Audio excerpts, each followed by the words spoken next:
Good afternoon. We are going to start the October 24th, 2024 Diversion Board of Authority meeting. I'm going to call the meeting to order. Don, could I get a roll call, please? Mayor Carlson. Here. Mayor Dardis. Here. Mayor Mahoney. Here. Mr. Peterson.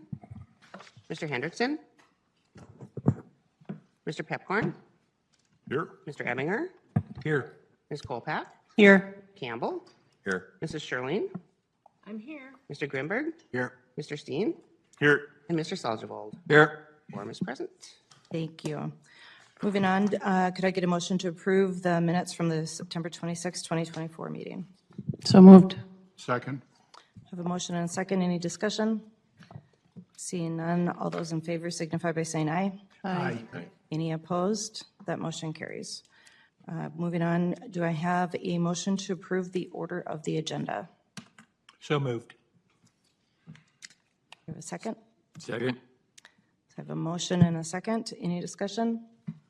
Seeing none, all those in favor signify by saying aye. Aye. Any opposed? That motion carries. Moving on to the consent agenda, there are a number of items on the consent agenda. Hopefully you've all had time to look through them. But with these items, I would be looking for a motion to approve the consent agenda. Move to approve. Second. A motion and a second. Any discussion? Seeing none. With this, could we get a roll call vote, please? Mayor Carlson. Yes. Mayor Dardis. Yes. Mayor Mahoney. Yes. Mr. Pepcorn. Aye. Mr. Ebinger. Aye. Ms. Kolpak. Aye. Mr. Campbell. Yes. Mrs. Sherling. Yes. Mr. Grimberg. Aye. Mr. Steen. Aye. And Mr. Salzewald. Aye. Is everyone?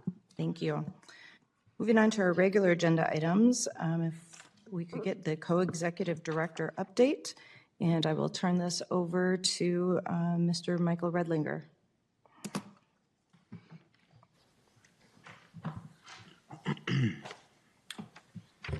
Good evening, or sorry, good afternoon, Madam Chair, members of the Board of Authority.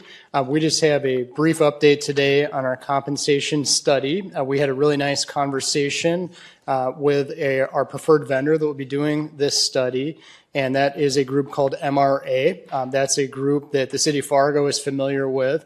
And for that compensation study, we'll be moving forward with that entity, collecting data. We're going to find 10 peer organizations that we want to look to try to find peer comparisons for positions and those salaries of those positions, those qualifications of those positions that we will supply to the consultant. We're going to work together on collaborating on what that study will look like. But we have really good confidence in this team that they're going to be able to deliver us a compensation study likely later this year or in early January in 2025. One other special item that I'll place on a future Finance Committee agenda that will then be approved by the board is a membership in MRA. MRA actually works across multiple sectors and public entities, and what they do is they work on a membership model, almost like a cooperative, where you can participate as an employer in their cooperative and then get access to additional comp data and information every single year. And then they're also available with a helpline to our staff and the Diversion Authority in the future and for the future director to be able to call on them for HR counsel and advice. So it's a really modest cost of $750 annually to allow us to participate in their cooperative. And I will place that on a future agenda for the board's approval. But look forward to getting that off the ground. I think that that would be a really good process. And then, of course, today is our executive director interview day. We spent this morning with a number of individuals from our government entities as well as consultant teams and members of, say, like the Joint Resource Board, the Buffalo Red Group, et cetera, meeting with the candidates and collecting candidate impressions. And so that's what Robert and I will be working on this afternoon, and our staff here at the City of Fargo is collecting those candidate impressions so that by the time we gather with you later this afternoon, we will have that rolled up so you can see the feedback from all of the entities and the individuals that got a chance to talk to these candidates earlier this morning. So we're happy to be here to support that process today, and I really look forward to a successful day of interviews with our candidates. We thank them for their time, and most importantly, we thank you for your time today, taking that time to be here in the middle of the day and being a part of this process. Your insights are valuable and are very much welcomed throughout this process. So thank you for everything you're doing to help us out, and Robert and I will be happy to assist the board at the end of your process tonight and with Tracy. And just a big kudos and thank you to Tracy, too, for helping us out with this. Cass County HR has been really the cornerstone and kind of the heart of this operation for this search process. So please thank Tracy as well. Thank you. Thank you, Mr. Redlinger. Any questions at all for Mr. Redlinger in regards to the comp study update? Commissioner Sherling. Thanks. I think I'm going to have to change seats here. This is a little awkward. Mike, can you tell me, you mentioned the wage analysis. What kind of comparable markets are you using? Because my understanding in just some casual conversations, the city of Fargo uses often a different set of markets than, for example, Cass County does when we're looking at perhaps law enforcement, for example. So I'm just wondering what have we established here? That's a great question, Commissioner Sherling. Thank you for that. And so the good news is that we haven't established or set on any particular set of comp philosophy yet. We're really looking to the consultant to help guide us there for really two reasons. Number one, we have a number of unique job descriptions here in the Diversion Authority that don't exist elsewhere in the local governments. So there are some positions here that are a little bit different.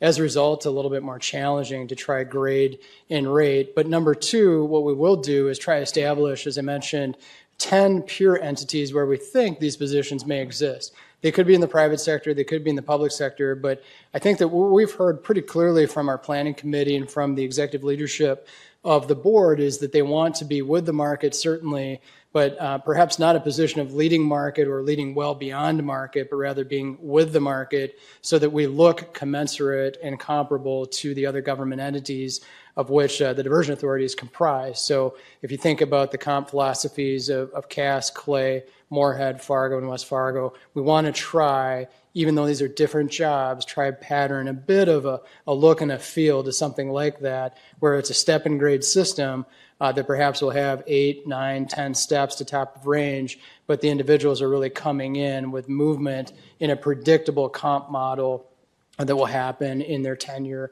with the program. So we look forward to kind of hearing a bit more from the consultant with their guidance and about how they would kind of point us to, or where they would point us to on that question. But I think no doubt we're looking for structure.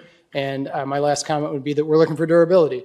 We're looking for something that gives us a model not only for today and tomorrow, but for 2026, 7, 8, and beyond that we can return to and update and refresh. So I'll leave it at that. Thank you. Thank you. Any other questions? All right, thank you very much, Mr. Thank you. Redlinger. Moving on to number 6, General Counsel update. And we do not have an update this month from our General Counsel. So the next item on the agenda is our land management update, and I will turn that over to our land management director, Jody Smith. Yes, so you have the lands update in your packet. I know we're not going to go through it today. Just open to any questions that you may have as you reviewed it. So with no questions, then I think we'll go through. We do just have an update on the RIMP program. There's been a lot of discussions, both at the MFDA Lands Committee and the Cass County Joint Board. So we thought we'd just give a brief update on where we're at with this.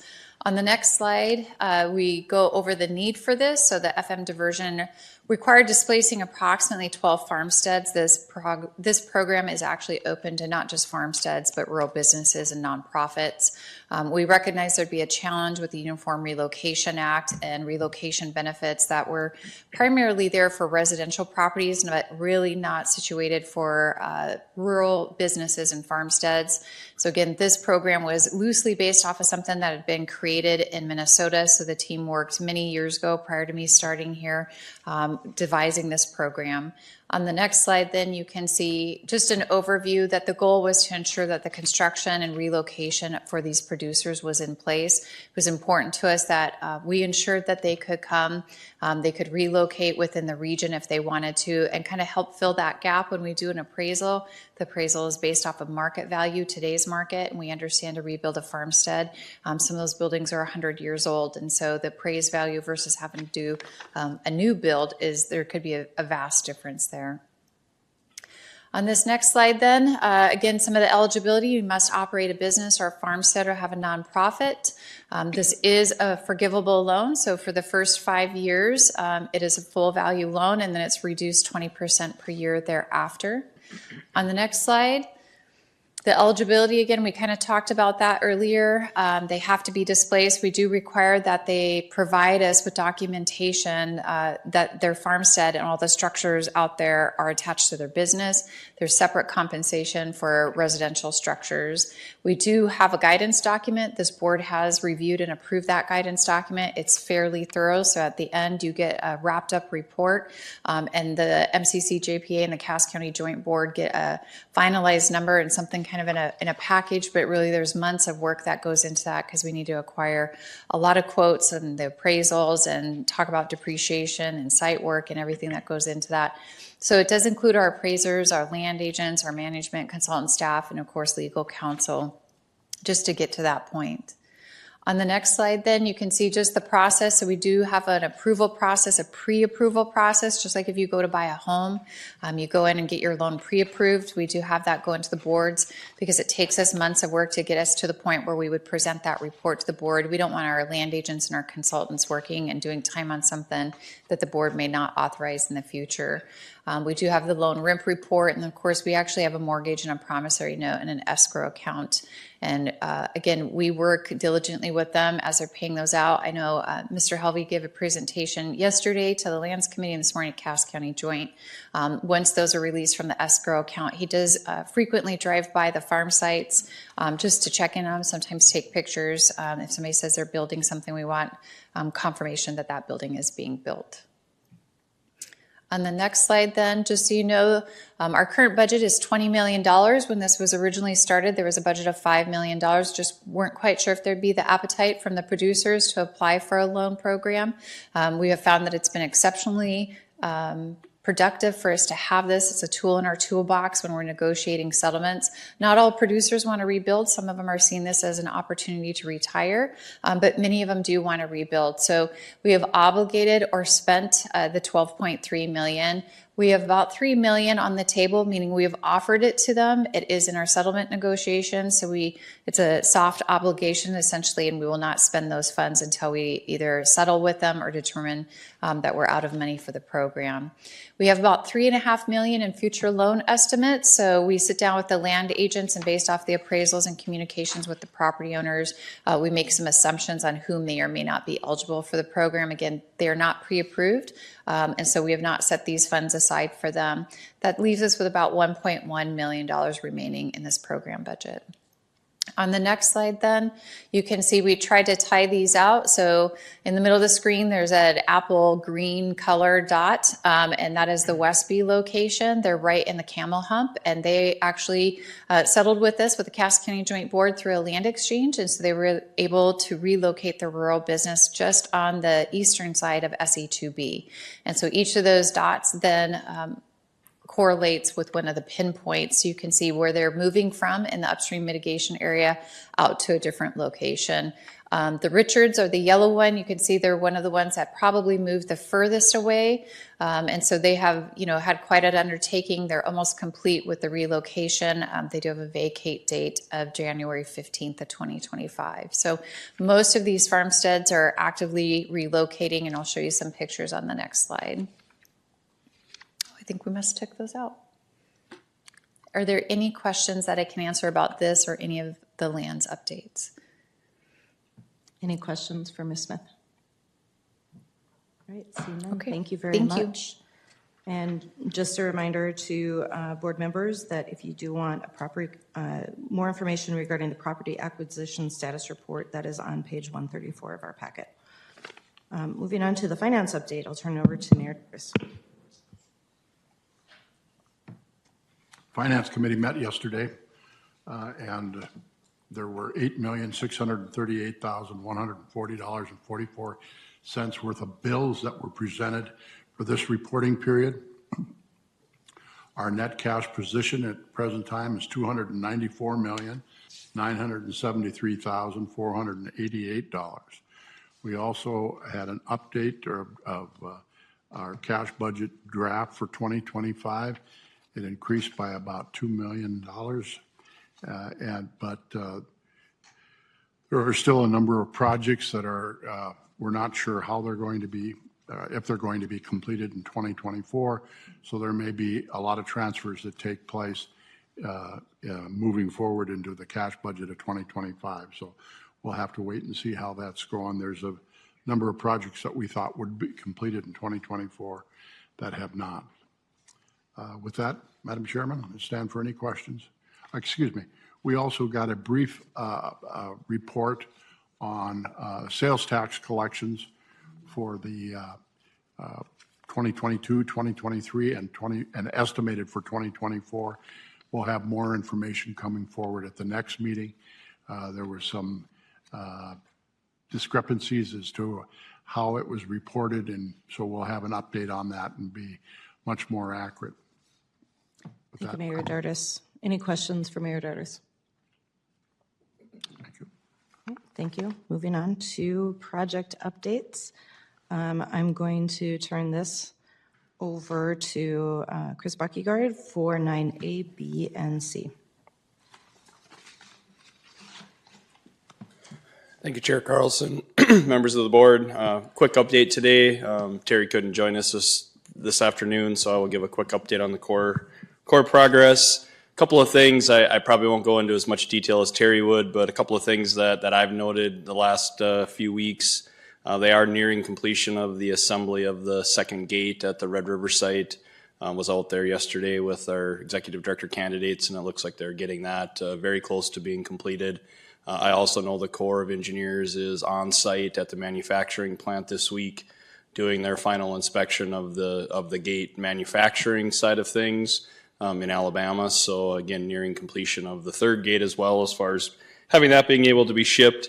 They're continuing to haul material across the river for stockpiling for the river closure next year and continuing to work on the dam walls as well. So a lot of good progress being made at the Red River site this last month again, as usual. And a couple other notes, the SE3 project was put out for bid this last week. So that leaves us with just one more core segment, and that's SE5 that they're working towards advertising that project as well. And then real quick on the diversion channel side of things, again, just working hard to get prepped to be into winter construction. So there's a lot of bridge work going on right now. I think they've poured 2 or 3 decks on the bridges in the last month. There are girders being delivered pretty much every couple of days to construction sites. So working hard. I think we're nearing setting the first girders for the railroad bridges probably next month as well. So good progress on the bridge side, getting those as cleaned up as we can before the weather continues to change. Continuing excavation as well. I think we're over 27 million yards, I think I heard last week as far as excavation quantities. So making nice progress there as well. Starting to get, anticipating we'll get some notices for some completion elements here, maybe yet this fall, depending on how weather treats us. So again, good progress on the construction side as well, and I'd stand for any questions you guys might have. And are there any questions for Mr. Buckegard? Doesn't look like there's any, so you can move on to the next item on the agenda. So, yeah, safety this month, a good month, a few minor events. Most of I think the 3 recordable events were all just a little bit advanced first aid, some cuts that needed stitches and those kind of things. So nothing of significance on the safety side of things on any of our programs. So again, stand for any questions you might have related to the safety report. Thank you. Any questions related to that report? All right, thank you, Mr. Buckegard. No questions. All right, and our P3 monthly update, and I will turn this portion of the agenda over to Paul Barthel. Thank you, Madam Chair. Again, we'll give just a brief update. There's a lot going on the P3 side. Chris gave a great summary on the construction. As for the couple of the high points, we are still waiting for the Attorney General's opinion on the open meetings for the DRB, so that is still on hold. We haven't heard anything back from that, so we're still waiting and preparing for that.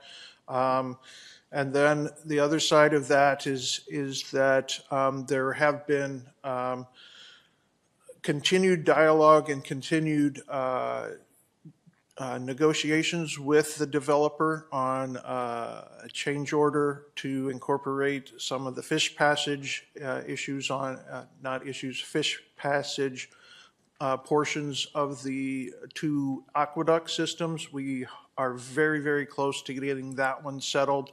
And so we should hopefully continue to see progress that way and provide the environmental work that we need to do along with the heavy construction that's out there. So again, continuing to move forward. All the details are in your packet. Please feel to reach out, and if you have any questions, please feel free to reach out to me. So. Thank you, Paul. Any questions for Paul? All right, no questions for you. We are now at the point in our agenda where we would be having finalist interviews. The first one doesn't start until 1:30, so we can be in recess for the next 5 minutes or so. If you want to grab anything or make sure your pen works, make sure your microphone works. All right, we are back from the recess of the Metro Flood Diversion Authority board meeting and have moved on to the executive director finalist interviews on our agenda for today.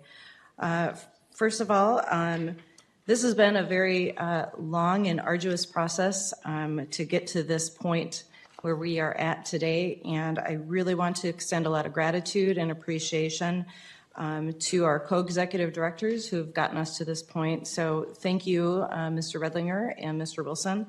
And also during this interview and application process, a lot of appreciation and gratitude to Tracy and her staff at the Cass County Human Resources. You guys have put in a lot of work, a lot of behind the scenes effort, and just really want to extend that gratitude and appreciation. And last but not least, thank you to Chris Bachigard for giving some tours this afternoon to two of our finalists, and also to my vice chair, Tony Grinberg, because he was very helpful in assisting myself and Michael and Robert and Tracy in this process as well. So thank you, Mr. Benson, for joining us. I know that you are 8 hours ahead of us, so hopefully, good things are to come for us here in Fargo. We will go around the room and do introductions so that you know who all is here. And at that point in time, I will turn it over to Tracy to explain to the board members what is in our packet, and she will be the one answering all of the questions, asking all of the questions.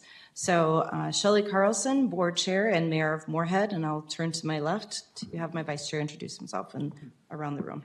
Good afternoon, General Benson, Tony Grinberg. Mary Sherling. Good afternoon, Denise Kolpak, City of Fargo. Kevin Campbell, Clay County. Larry Selderold, City of Moorhead. David Ebbinger, Clay County. Dave Pepcorn, Fargo. Bernie Dardis, Mayor, West Fargo. Rick Steen, Joint Board. Tim Mahoney, Mayor Fargo. And Councilmember Chuck Hendrickson will be joining us momentarily. And with that, I will turn it over to Ms. Tracy Peters. Thank you. Thank you, Madam Chair. How's that? Is that good? All right. Thank you. So all of you should have received a packet of information that we will use for interviews this afternoon. The packets contain the resume and cover letters submitted by the applicants. They contain the questions that will be asked. And then there's also a scoring sheet for you folks to fill out as we move through these interviews. I will collect the scoring sheets at the conclusion of the third interview, and I will tally up those results during the time that OmniView is doing a presentation on their findings. They were hired to perform sort of a personality test or something along those lines that they will be presenting to you around 4:30 today. And then after that presentation, you'll receive the results of the scoring sheets. You'll be given a copy of what comments that were collected this morning during the meet and greets. And then it will be open for a discussion after that. So that's kind of how the afternoon will play out. Mr. Rettlinger, do you have, okay. We lost you momentarily, Mr. Benson, so you are back on. Now we can see you again. Can you hear us okay? I should have asked that at the beginning. Everyone hear me? Yes. All right. All right, thank you. All right. All right, thank you, Madam Chair. Mr. Benson, before we start with questions, I just want to let you know that we have 15 questions today, and the interview will last approximately 50 minutes. So I just wanted to kind of give you an idea of the time frame that you would have per question. Does that sound fair? Yes, thank you. Okay, all right. So the first question, you received a scenario last week regarding the information provided to you from your engineering director and issues arising with a contractor. Describe to us your thought process, analysis, and how you would use your management style and communication skills to resolve the hypothetical exercise and engage with various stakeholders. All right, thanks. Yeah, it was a very interesting and thoughtful question.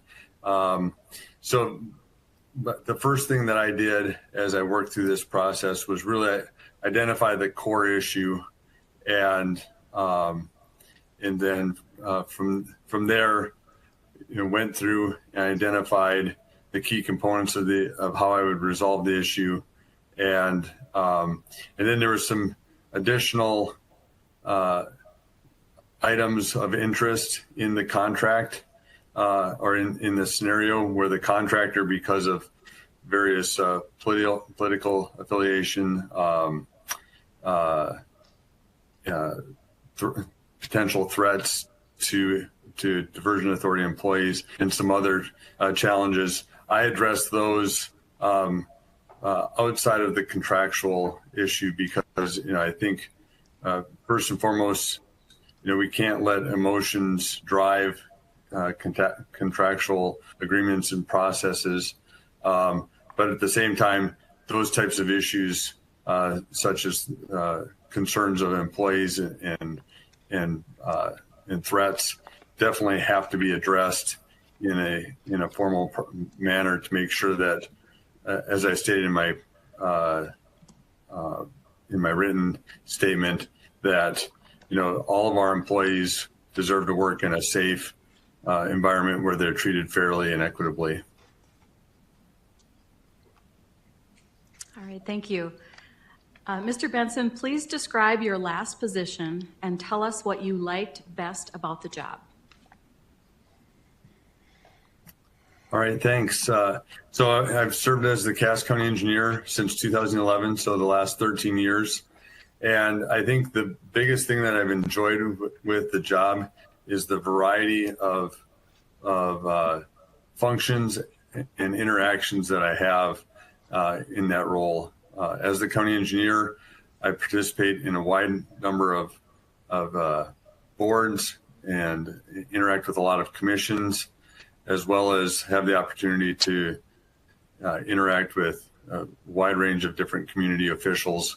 So whether it's dealing with growth in portions of our community like the city of Horace, rural issues, working with rural townships, and the North Dakota DOT in more of the rural part of the county, working with the water resource districts, and then working with entities like the North Dakota Association of Counties, County Engineers Association, and being able to get out and participate in the North Dakota legislative process, participating in supporting legislation for North Dakota counties and for the County Engineers Association. So all of those opportunities is something I think I've really enjoyed about the job.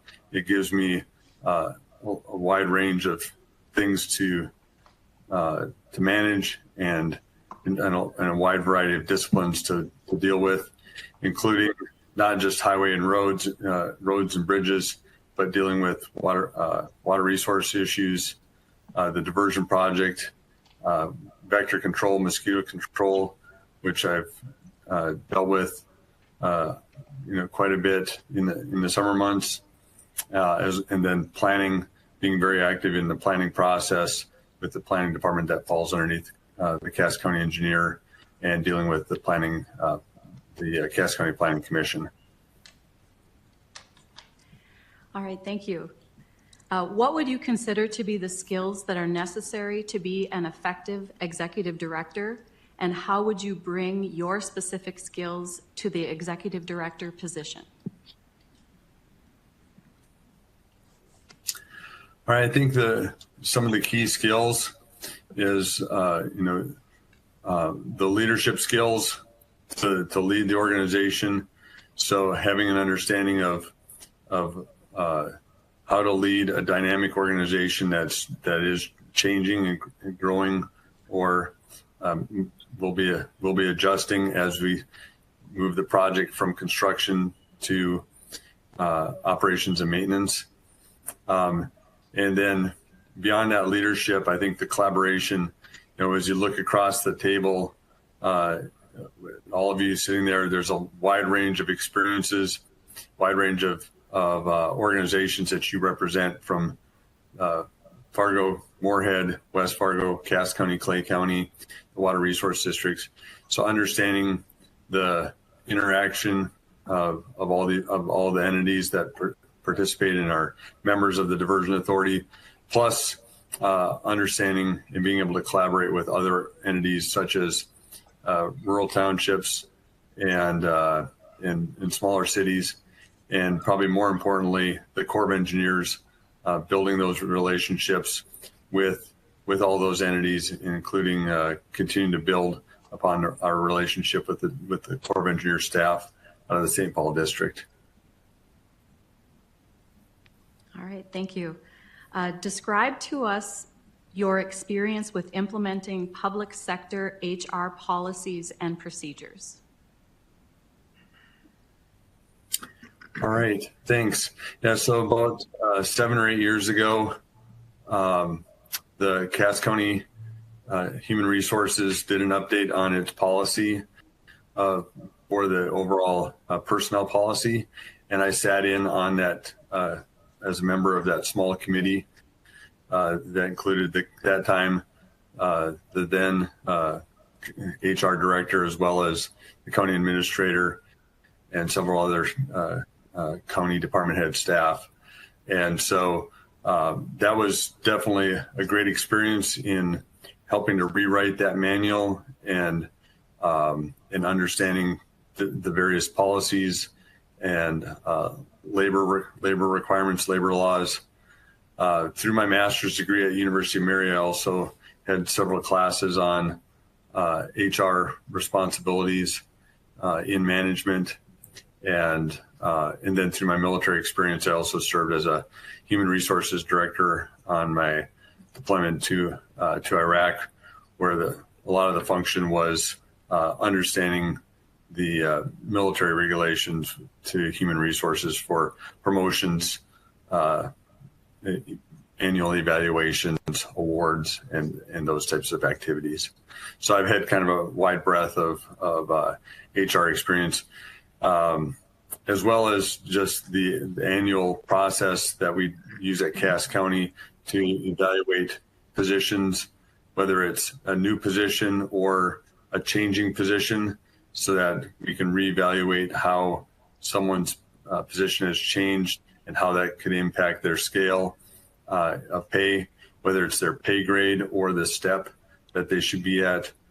So that's a process that I've worked with quite a bit, as the county highway department has had some additional staff over the years that have been added, and then some of the staff have had changing roles. So, understanding the process to make sure people are being paid equitably for the work that they're doing, whether they're doing it at a higher or a lower level than what they originally were hired. Okay, thank you. Establishing a new vision often meets with strong resistance. Provide an example that best illustrates your ability to overcome others' resistance to new ideas and directions. All right. I think in leadership, that's something that you find in small and big ways throughout your time in leadership roles. I know when I first took over as the county engineer, we didn't have a long-term comprehensive plan.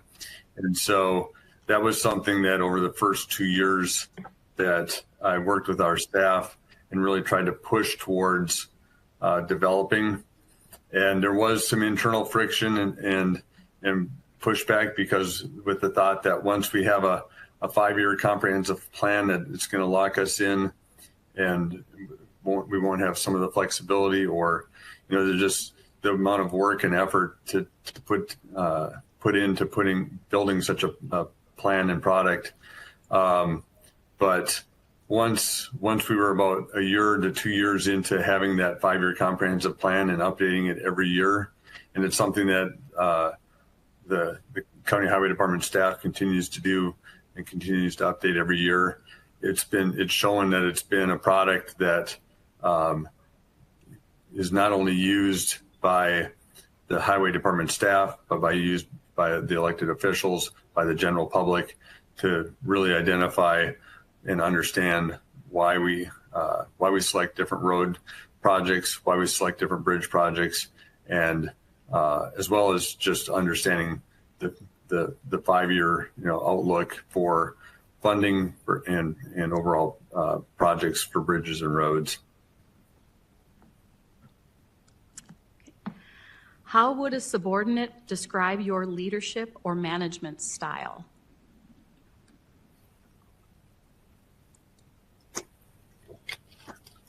I think in general it would be active leadership, but not micromanagement. I'm an active leader in that I provide guidance, intent, and kind of the why behind the issues, and then allow some flexibility for subordinates to identify different solutions and opportunities, so that it's not just me directing them on how they have to do their work, but directing and guiding the process, guiding the organization in a management style that allows for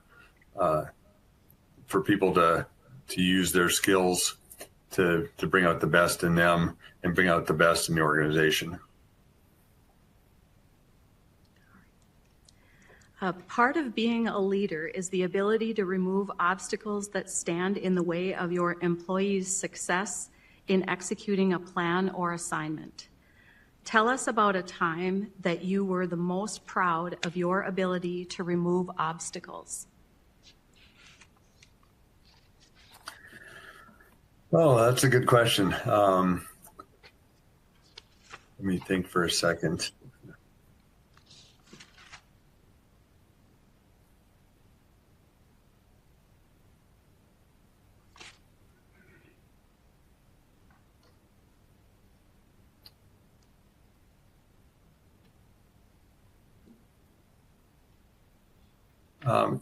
I think in several of our projects where we've been able to work collaboratively with some of the other organizations, where we started out as just an internal county project, and for example, 12th Avenue North, it used to extend all the way to 45th Street in Fargo. And we had a project that we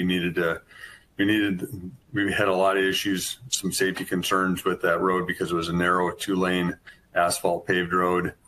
And initially our focus was just to spend the money to do the overlay.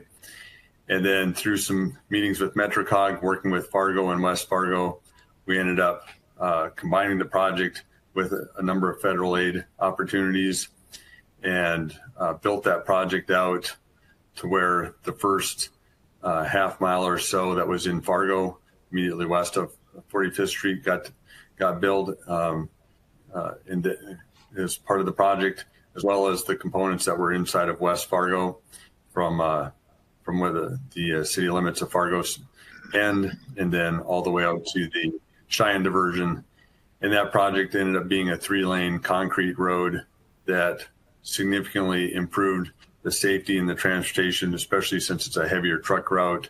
There's several larger facilities, including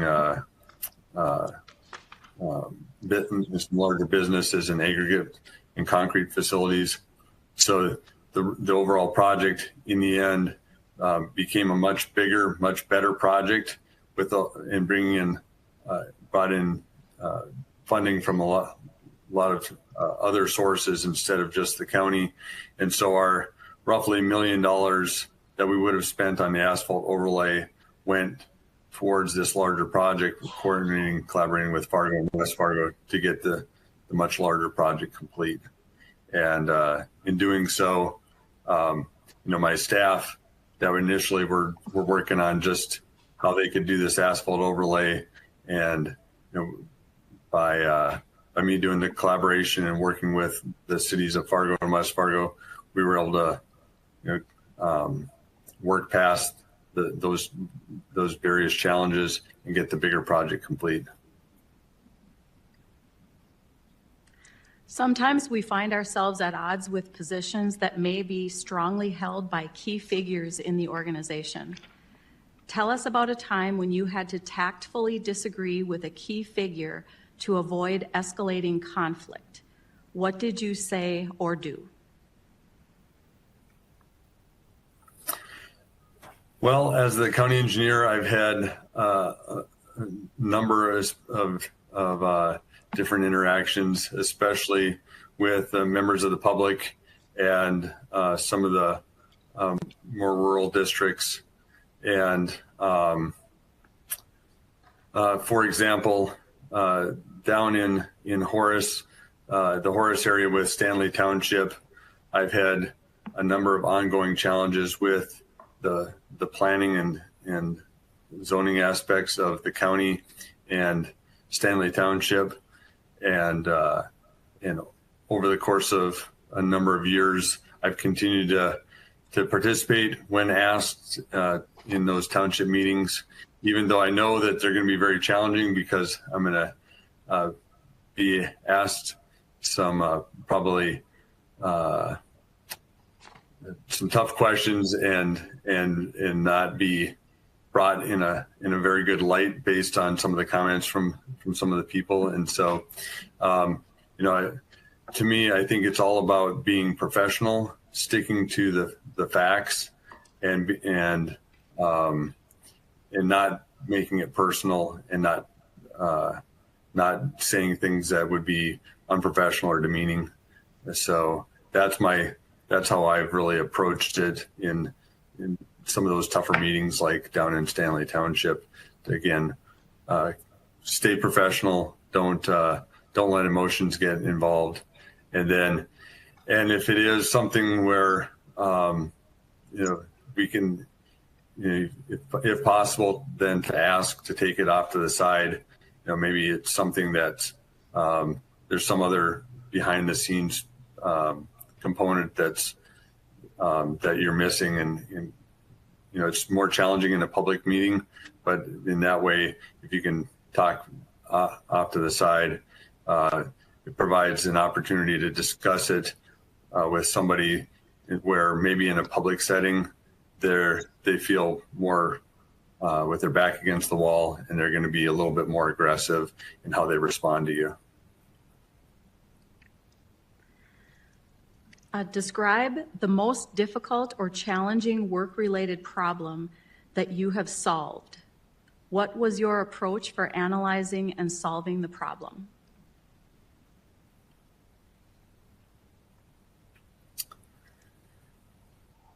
The most challenging problem that I've solved.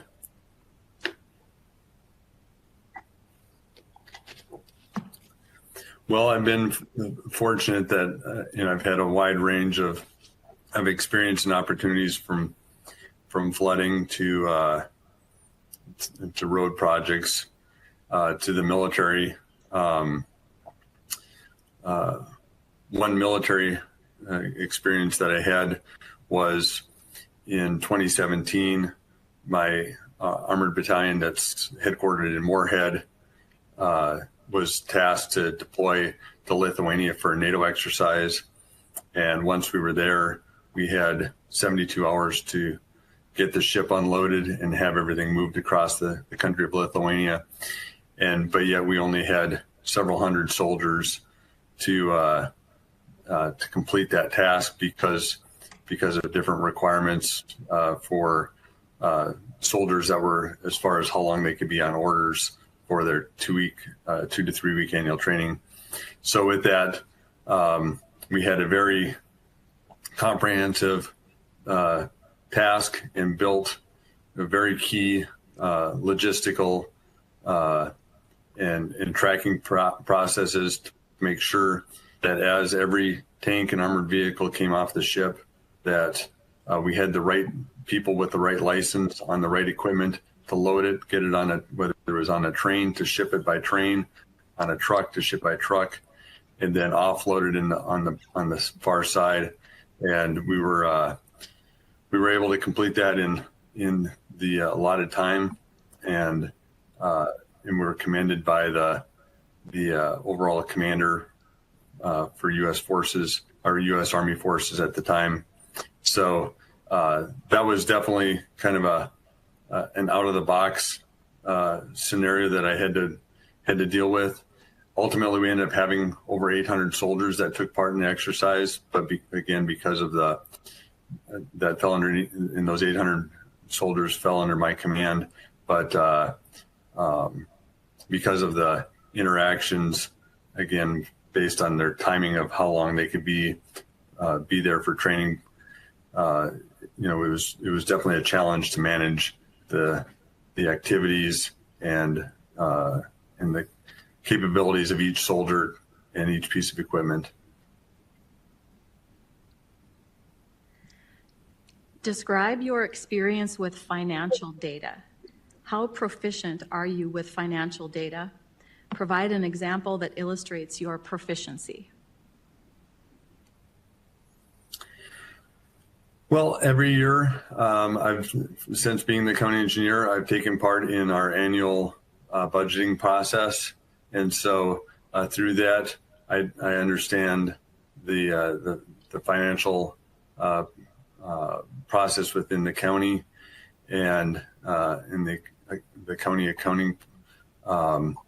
So understanding revenues and then forecasting expenditures and making sure that, and as well as understanding what additional funding has to be left in the balance to make sure that from a funding standpoint, from how the overall how Cass County gets looked at from a fiduciary standpoint, they have to have, I believe it's generally in that 20 to 25% of funds of expenditures. They have to have that in funds available at the end of the fiscal year. You can't draw down to just to nearly zero or 5 or 10%. It's just a fairly significant amount. So every year through the budgeting process that I've taken part in, I've put together the Highway Department budget documents, including personnel, the personnel budget, the building and maintenance budget for upkeep of facilities, including, just whether it's heating, electricity, all those components, and then larger projects, budgeting for roads, bridges, and larger pieces of equipment, new equipment purchases. And then tracking those budgets throughout the year to make sure that we're on target and on track, especially within the highway department. It ebbs and flows dramatically. In the winter, you don't have a lot of expenditures, but of course, during the summer construction season, the expenditures can rapidly go from, just in the hundreds of thousands to the millions, if not tens of millions, based on projects being completed and the overall work. So I think that was probably the biggest challenge for me, is making sure as those larger months, June, July, August, September, as the expenditures come in, that we're staying on target for our overall end of year expenditures at the end of December. Please describe some specific examples of how you have been able to remove barriers to collaboration and teamwork. So that's something I think I've been really proud of some of the collaboration and teamwork that I've done throughout my time as the county engineer, whether it's in working with entities at MetroCog, working with other counties, and through the Association of Counties and County Engineers Association, but definitely just in the Fargo West Fargo area, the collaboration that I've been able to do on different road projects that are right on the edge of Fargo, West Fargo, and Horace. I've been really proud of those types of projects. For example, this past summer, we completed a 2-year construction project, or a year and a half project, down at the intersection of County Road 17, which is also known as Cheyenne Street in West Fargo, and 52nd Avenue. And that was a collaborative project to expand the roundabout, which ultimately added a second lane for most of that roundabout, and then included constructing the new bridge on the Cheyenne River on 52nd Avenue.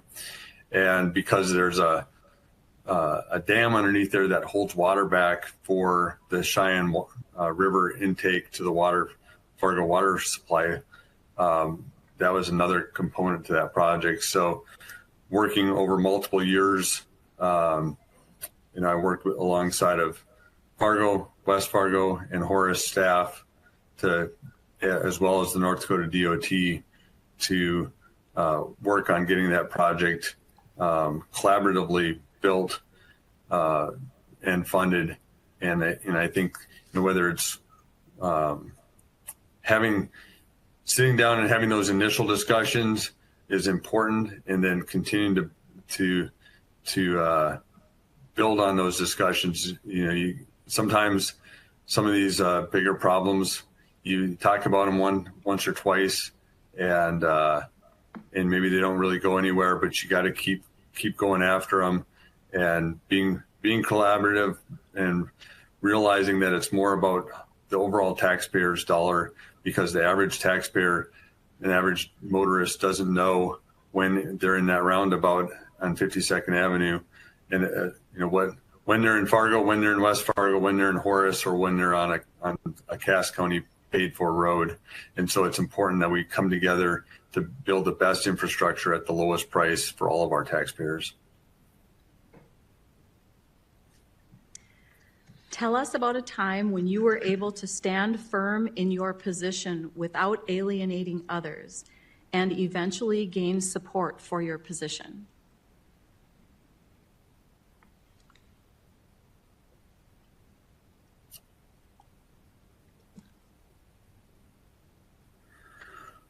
Well, there's been a number of flood meetings over the years that I've had to stand for my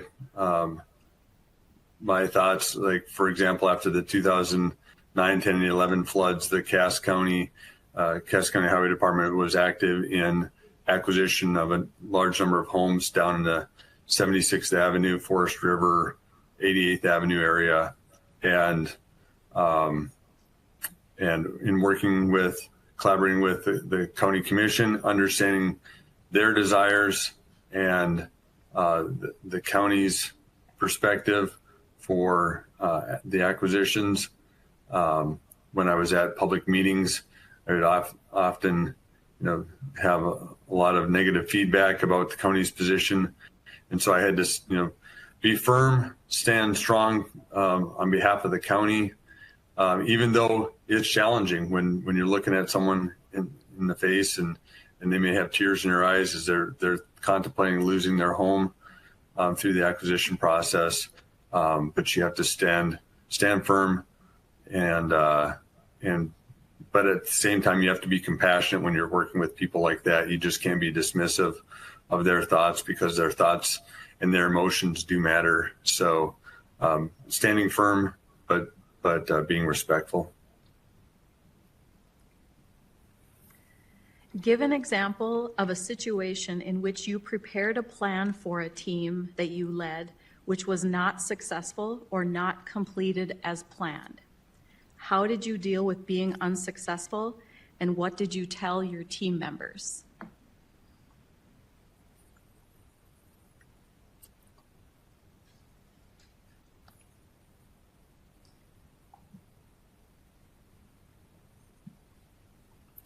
Yeah, I think a good example would be recently we've applied for several of our several grant opportunities through the federal Highway Administration, and convincing staff that amongst all the other things that they're doing to work towards projects that are in the budget, but looking multiple years out towards potential funding opportunities and getting them on board to put the effort into putting together the grant application and all of the work that goes into that. It's a tough sell to get everybody on board and moving in the same direction. And in several cases, those grant applications have not resulted in what we wanted, and we weren't able to get any funding out of it. So, at the end of that, sitting down with the team, talking through what we did, how we could have done better, really, kind of doing an after actions review of the process that we used, what we submitted, and how, if there was an opportunity in the future, how we could do it better to make sure that we're not increasing costs for the grant application process. But again, taking what we did the first time, and if we're going to use it, if we're going to apply for a second time, to maximize what we did in the first round, to hopefully be successful in the second. And especially after the second or third time, it's tough, because at Cass County, we pride ourselves in trying to do as much as we can internally without and limit the amount of consultant work that we do. So convincing our employees that putting in those extra hours to write up a grant application and to track down the data and get the information compiled in a professional way that's going to look good in a grant application can be difficult, like I said, especially when employees have multiple tasks and multiple activities ongoing. Tell us about a time when you had to convert a general strategy or vision into a detailed implementation plan. Describe your approach and the details of your plan.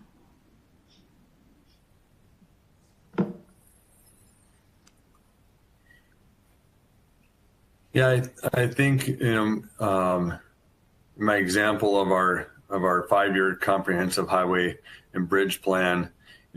Every year updating that, but then once we have that, the next year taking that information from the broader plan and building it into what we're going to submit for the budget and what we're going to design and build. So because it is a comprehensive process to take it from the larger plan and really kind of screen through as changes happen in whether it's changes in funding, because in some cases we get additional funding that's come up through opportunities through the North Dakota legislature or other grant opportunities or federal funding. So making sure that we're rigid in sticking to our budget and sticking to the core components of our projects that we've committed to the public and to the county commission, but at the same time flexible, so that way when something bigger comes up, maybe a bridge that wasn't expected to be load restricted or all of a sudden a bridge that comes up with some sort of other deficiency, that we can change the bridges around to make sure that a bridge that has a higher priority now can get included into the budget, included into the design process, and get ahead of maybe some other good projects, but not as high priority because of the changes from a safety and efficiency standpoint. Tell us about the most important strategic decision you have ever made. How did you make your decision?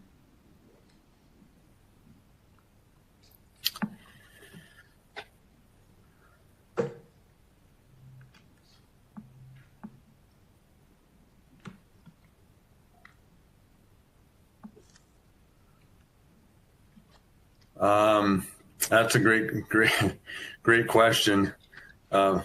My wife would probably say that marrying her was probably the number one. I've had a lot of between my time as the county engineer dealing with flooding, dealing with road and bridge projects, as well as my military time. I've had a lot of fairly consequential decisions. I think a recent one that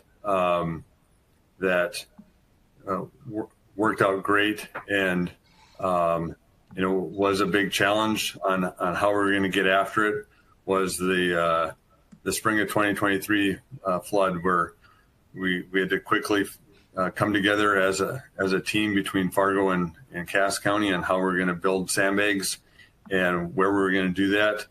Because of some challenges,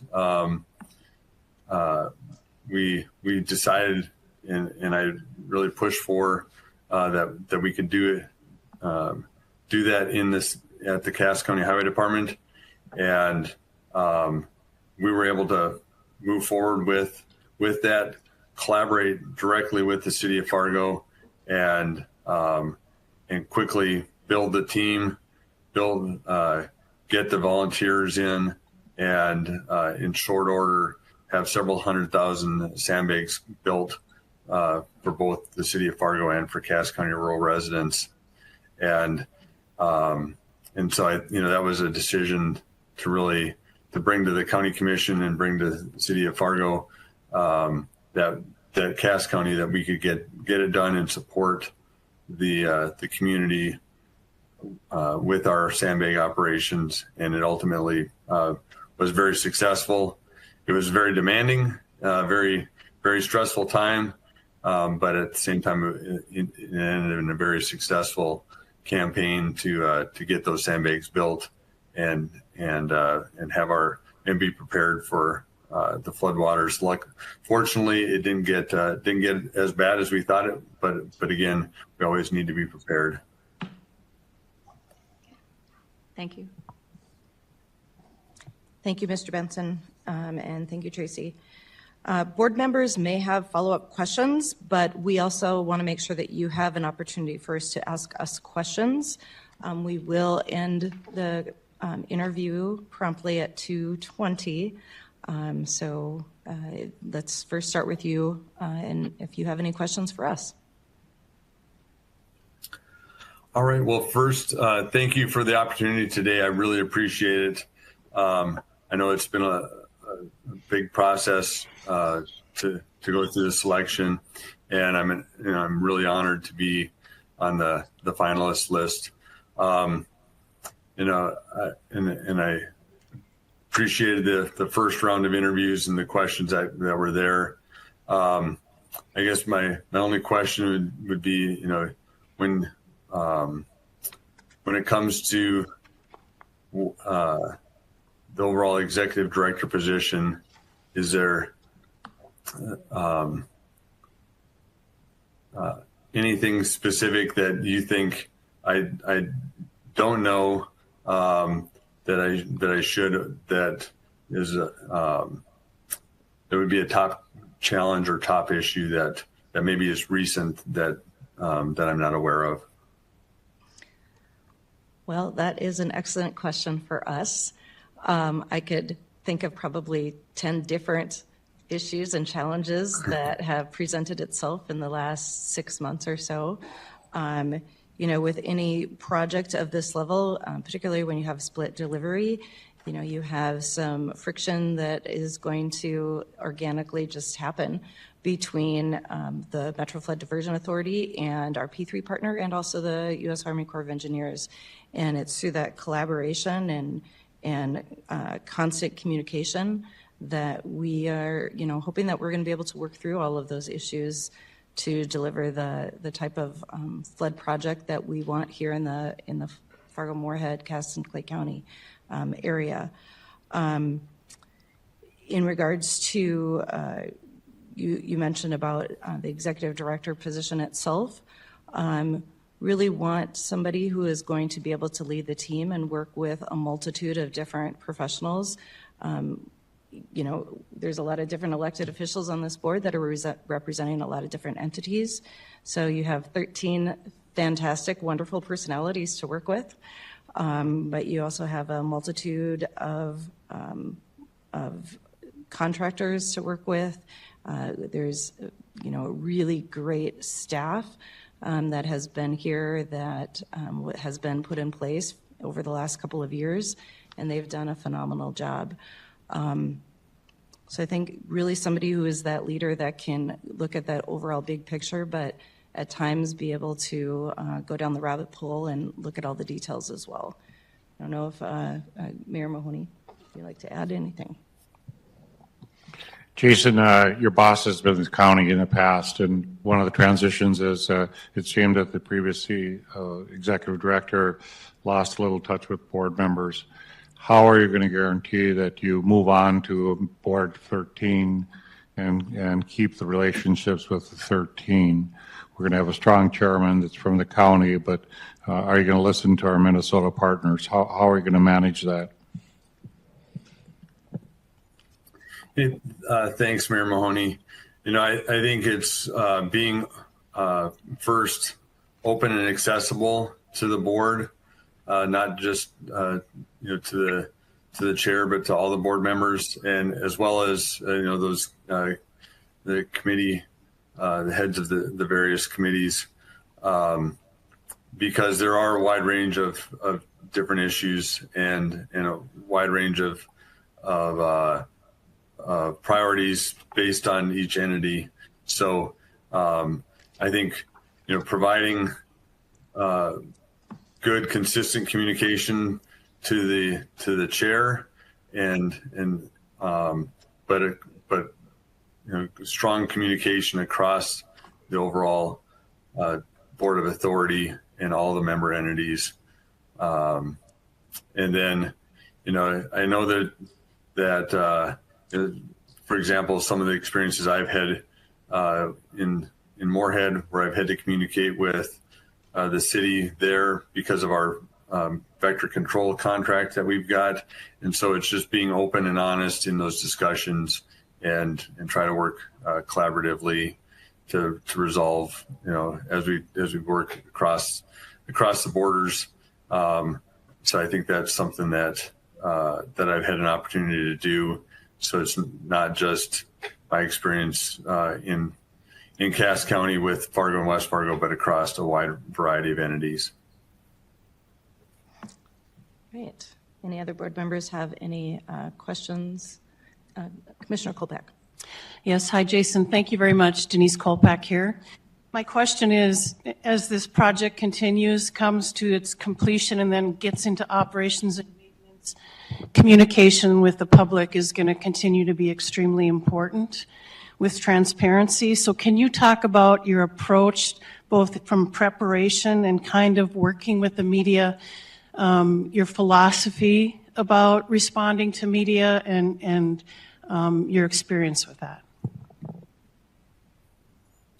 Yeah, thanks. And I think my biggest experience with the media is between flood events and then different road and bridge projects.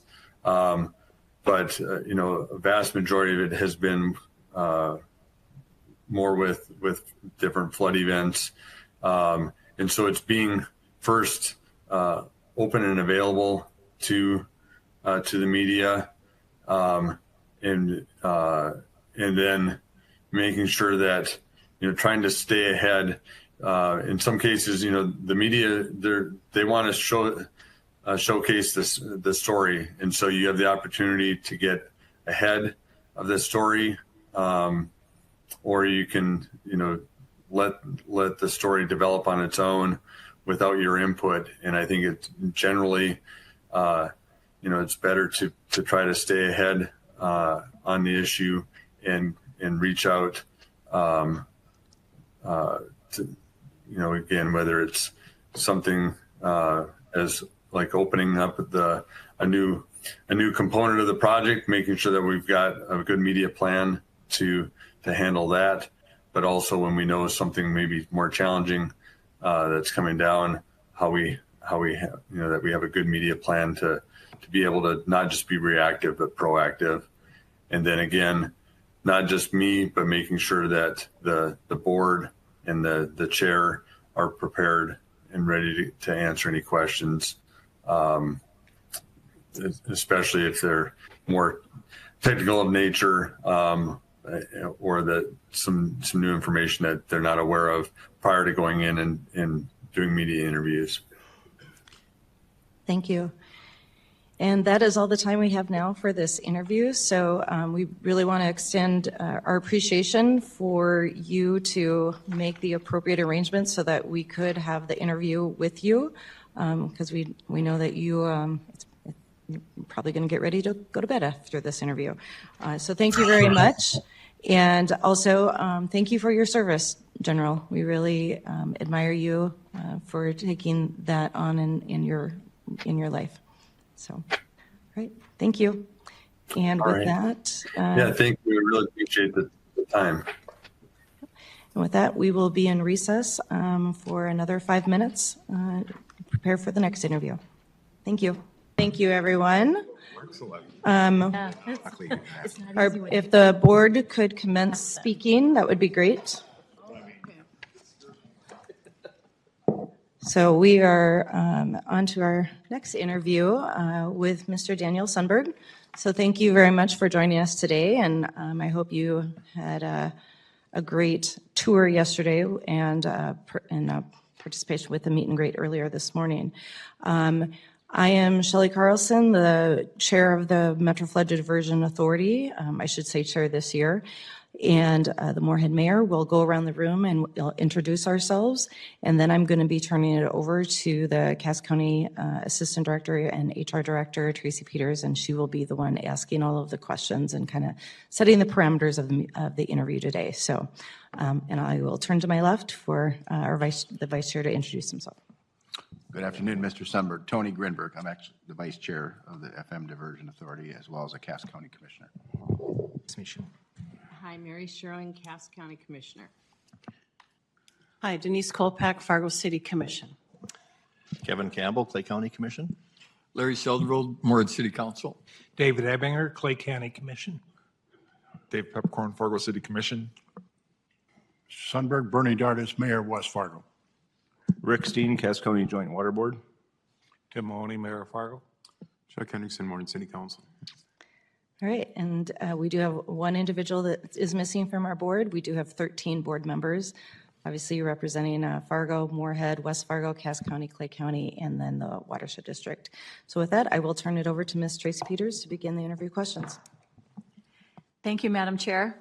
Before we start with the questions, Mr. Sundberg, I just want to let you know that we have 15 questions and the interview is slated for 50 minutes. So that's kind of your guide as to how much time you want to utilize to answer the questions. Does that make sense? Yeah, all clear. Okay. All right. So you received a scenario last week regarding the information provided to you from your engineering director and issues arising with the contractor. Describe to us your thought process, analysis, and how you would use your management style and communication skills to resolve the hypothetical exercise and engage with various stakeholders. Yeah. Well, thanks for having me here today. It's an honor to be a finalist for this project. That was a really interesting scenario, pretty complex. Do you want to move your microphone just a little closer? Sure. Quite a complex scenario there. But I'm sure it's not abnormal for a type of situation like this, like the diversion, which is a very unusual, dynamic, stressful, and personal endeavor for a lot of people. With a lot of different stakeholders and entities, whether it's counties, private practices, townships, states. But in this scenario, you know, the first step is to do some analysis, understand the situation. You got to take a step back and try to get the whole picture of what's going on. And so, you know, I thought through that. So really understand the situation, assess the stakeholders. You got to, of course, this came directly to the director of engineering. So I would start with him and understand what he knows about the situation. Of course, what was Billy Ray Brooks was the person of interest, the Brooks excavation. He, the number one concern was the toxic relationship that was reported that, you know, has to be resolved. In situations, I believe that when you have someone acting or being perceived as providing some sort of conflict, it has to be addressed. The more you let it sit there and fester, it's just going to get worse. And I would encourage that we would, apply, leverage the resources we have with the general counsel to do an investigation to see to verify the accusations and assess the way forward to really protect the authority and the project to make sure that this doesn't snowball into something worse. Sometimes people that are acting that inappropriate like that, they just need a simple redirection. They're just ignorant of what they're saying, and they can be redirected, and we can move forward. In some cases, it's so drastic and they're unwilling to change that we have to explore options to terminate the contract. When it comes to his frustrations with the pay, again, this has to be, I would set up a meeting with Brooks Excavation and really understand what are the terms in which they're concerned of. Right now, it's just hearsay between him and the director of engineering. I think it needs to be investigated more. There is, he's the guy on the ground who knows what the situation. And it has to be noted that he signed a contract that he has to live up to. Now, sometimes situations on the ground change and they have to be evaluated. And maybe that's something we need to entertain is some sort of change to the pay based off of, circumstances that arise after the fact. In my background, I understand that, some of these contracts get drafted years before they're actually executed and things change between, signing and the actual execution phase. If it's just a frustration, he just wants to get paid more because he may have seen some other contract, got paid at a different rate for similar work, it can be a discussion, but ultimately he signed a contract that he has to support. Please describe your last position and tell us what you liked best about the job. Well, my current position, I'm a plant manager for a agriculture soybean seed facility in West Fargo. The best part of the job, well, it's a great company that I work for. I have really great coworkers there that are hardworking. It's really the people. My background, the last 20 years of my professional career was in the military, and I transitioned for various reasons to be retired because I was qualified and settled down here in Fargo. But I'm not an agronomist, and yet I work in agriculture. I'm a leader in agriculture, and I have to leverage the expertise of the people that work for me, listen to them, and apply what they teach me, what they tell me, and lead the way for them, help them find priorities. And get the results that we need to advance our mission. So really it's the people, it's the challenge of something new, and it's about, ultimately our end customer are the farmers and the growers of North Dakota, South Dakota, and Northwest Minnesota. What would you consider to be the skills that are necessary to be an effective executive director? And how would you bring your specific skills to the executive director position? Yeah, the skills that I think are really important are, of course, leadership, management, listening skills, making sure people feel that they're heard. When it comes to leadership, I define that as providing the purpose, direction, and motivation towards a desired end state or goal. And, clear we have an end state or goal here, and that's a sustainable flood protection for the Fargo-Moorhead metro area. And we have a lot of, over the last couple of days, I've met a lot of very competent experts out there that, while I am not an engineer, there's a lot of engineers out there that can coach me up and advise me to provide you guys the best possible courses of action to consider and recommendations. The other thing is that over my experience in leadership is that leaders go to the point of friction. They go there to understand the situation, to take notes, and then to go back to the decision makers or their board and provide recommendations in a fully thought out, means and process. Describe to us your experience with implementing public sector HR policies and procedures. I'm sorry, can you say that again? Describe to us your experience with implementing public sector HR policies and procedures.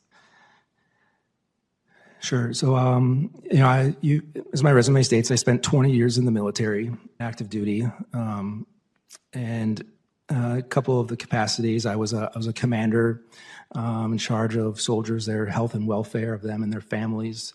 I was a chief of staff of a brigade and a battalion where we had an HR department that was amongst our staff that I led. And, I've 20 years in the military and working in the Pentagon. I understand the importance of bureaucratic processes. We live in a very complex world, complex communities, complex organizations, and we need policies that help us guide us on our way to be fair, to be fair and equal to all. And HR are some of the hardest decisions we have to make. They have to be thought out, and the second and third order effects have to be considered. The most important part is being fair to all. I mean, when you make these decisions, people are watching, and you have to be consistent. And so there's, a number of situations where I've been in where you have to make some tough calls, and you got to understand what's public information and what's private information. You have to, consider the personal lives, the people involved. And ultimately, you have to find a way to communicate clearly to all the parties involved, because people talk and there'll be rumors and myths and perception is reality in a lot of respects. So you have to consider that as well. Establishing a new vision often meets with strong resistance.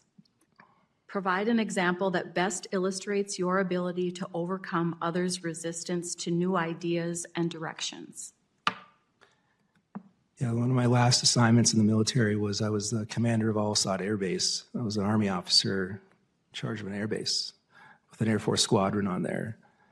So I was, of course, the chief executive there of the base. And so I came in with some ideas of how I wanted to secure the base. That was ultimately my responsibility. But the Air Force had other requirements that provided some sort of challenges to our ability to secure the base. But ultimately, we had to get the mission done. And a lot of times that comes with assessing the risk that you're being presented with. And when there's situations that you need to find a common solution, you need to assess the risk, test them out, find some accommodations, and find ways to mitigate those risks as they present themselves. But ultimately, it's like it's not me alone. I had a team with me that helped me analyze the information. I had stakeholders I had to bring along. Sometimes there were long conversations that had to be held to find a common ground to achieve, our end state. How would a subordinate describe your leadership or management style? Yeah, hopefully well, I think I spent 20 years in the federal government, so I understand bureaucracy. I'm a bit of a bureaucrat. I have a public policy degree. I'm a bit of a policy wonk. I love current events and history. So I'm not afraid of getting in the details. I also have learned that it's very important for a leader to be out there on the ground. I don't want to be that leader there's Dan in his office. I don't want to be that guy. And the best way to understand your project, your organization, is to get there on the ground and see what's happening. And the hardest part about that is finding that balance of how often do you need to be out there in the dirt and how often you got to be behind the computer in the meeting room. Part of being a leader is the ability to remove obstacles that stand in the way of your employees' success in executing a plan or assignment. Tell us about a time that you were the most proud of your ability to remove obstacles. Yeah, there's a concept of servant leadership that I try to embody, and I define servant leadership as the leader that goes out there and sees a subordinate that's struggling, either coaches them up, takes away that obstacle that they're facing to let them find their success. One of my companies in Iraq was in charge of our entry control point. They had hundreds of people walk through the gate, 50 or so vehicles a day that they had to inspect. And there was an adjacent, there was an Iraqi base that surrounded ours. And that Iraqi commander was my peer. I had to go out there, and some of his employees soldiers were inhibiting some of the traffic coming in. And it presented great danger to our soldiers as we were limiting our ability to effectively, inspect the people coming on the base. So I went out there with my team and talked to him and explained the situation and the process and why we're doing what we're doing. And it made my my subordinate successful and his team successful. It kept our base safe. And it was a considerable threat that we faced that I'm quite proud of being able to address and be successful. Sometimes we find ourselves at odds with positions that may be strongly held by key figures in the organization. Tell us about a time when you had to tactfully disagree with a key figure to avoid escalating conflict. What did you say or do? Yeah, well, you know, part of my personality is I enjoy discussion. I encourage discussion. We all come from different backgrounds and perspectives and different entities that we care deeply about. And, you know, we all have to be heard. But when a decision is made, we all have to come together and accept it, come together and move forward and set aside our differences and understand that we came to a decision and we have to go out there. And regardless if I didn't agree with it, you know, I would be the good soldier and go out and fight for it. I've had conflict with, if you want to call it that, with several bosses, and we've gotten along well. Very well. I've never been fired from a position. I still have all my former bosses in my phone, and I'll contact them when I need or whenever I can. But there was a situation where I disagreed with my boss on how we were organizing our fleet to get on a rail, to get from one country to another in Eastern Europe. And I explained my position that, you know, the artillery pieces should go at a certain position in order to download and have time to refuel and do maintenance as necessary. And their focus was more on getting some of the sustainment stuff forward. And then I learned from him through this discussion he had additional information that I didn't know.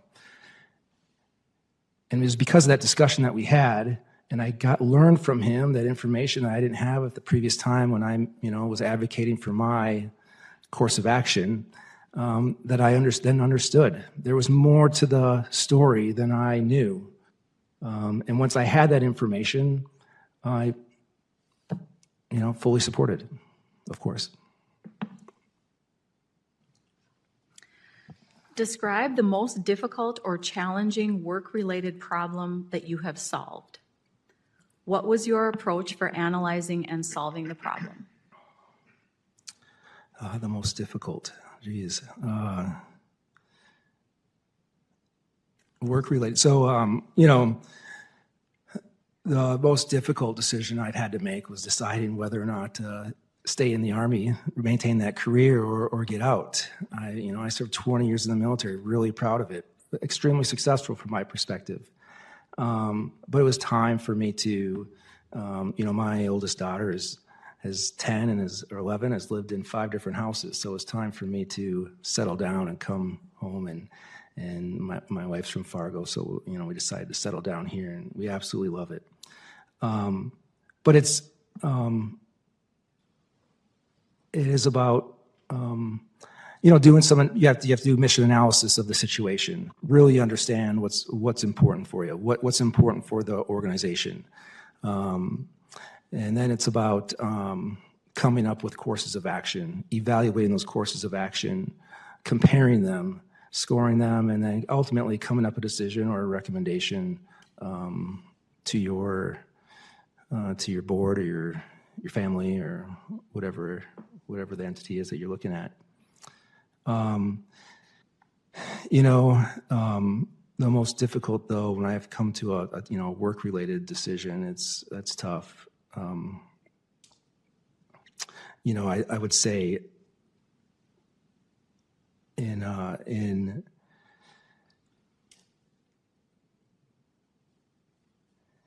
there was times in, I guess, Afghanistan where we were patrolling in southern Kandahar, and we'd have to decide, what route we're going to take. And the easiest route would be down the road. The straight line distance, and you get there, and your team is safe. but that's the most dangerous too when it comes to the threats that you have out in the open or roadside bombs. There was one time where we had to navigate through,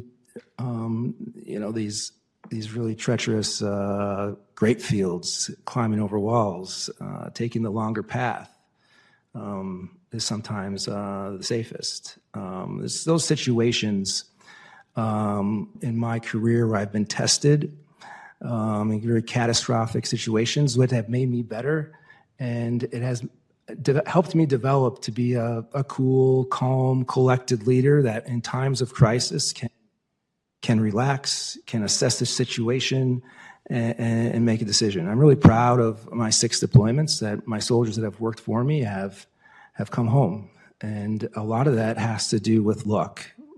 Sometimes it's not about how good I was as a leader or the team I had around me. It came down to luck, and it came through hard work. Describe your experience with financial data. How proficient are you with financial data? Provide an example that illustrates your proficiency. Yeah, so I have an undergrad in economics. I have a public policy degree where we had classes on public finance and budgeting. I have a master's in business administration. We've had accounting classes and finance. So I'm trained in finance to a degree. I'm not a banker. I'm not a financial planner. I'm not a CPA. But I am comfortable in the financial realm. When I was a chief of staff of a unit, when I was a commander, we had yearly budgets. We operated off the fiscal calendar. Months leading up to the fiscal year, we would forecast requirements. We would have to present those requirements to our higher headquarters and argue on behalf. This was a yearly basis to get the resources that we need. Not every time did we get what we requested. Oftentimes it was less. But and then after you get that allocation, you figure out how you're going to get the job done with the money that you had received. And so it's moving forward. You have sometimes weekly budget meetings to assess where you're at and communicate challenges to your higher headquarters. If there's something that's a priority of your boss, but you don't have it in your budget to meet, it's then, you bring that up as early as possible. And so, I've experienced that several times in the military. In my current role, we have a profit and loss statement we're working towards. We have monthly finance meetings to see where we're at and to make sure we're, controlling costs as much as possible. Please describe some specific examples of how you have been able to remove barriers to collaboration and teamwork. Yeah, I think that ties back to, that servant leadership I aspire to be. We have in the plant where I work, everyone has a specific job. And if they don't get that job done, other people are affected by it. And so sometimes the most basic obstacles people face is the ability to communicate their current situation with people that are adjacent to them. When I think of, and so we deal with that, daily at the plant is, I need to be out there talking to people. They're so busy doing their job.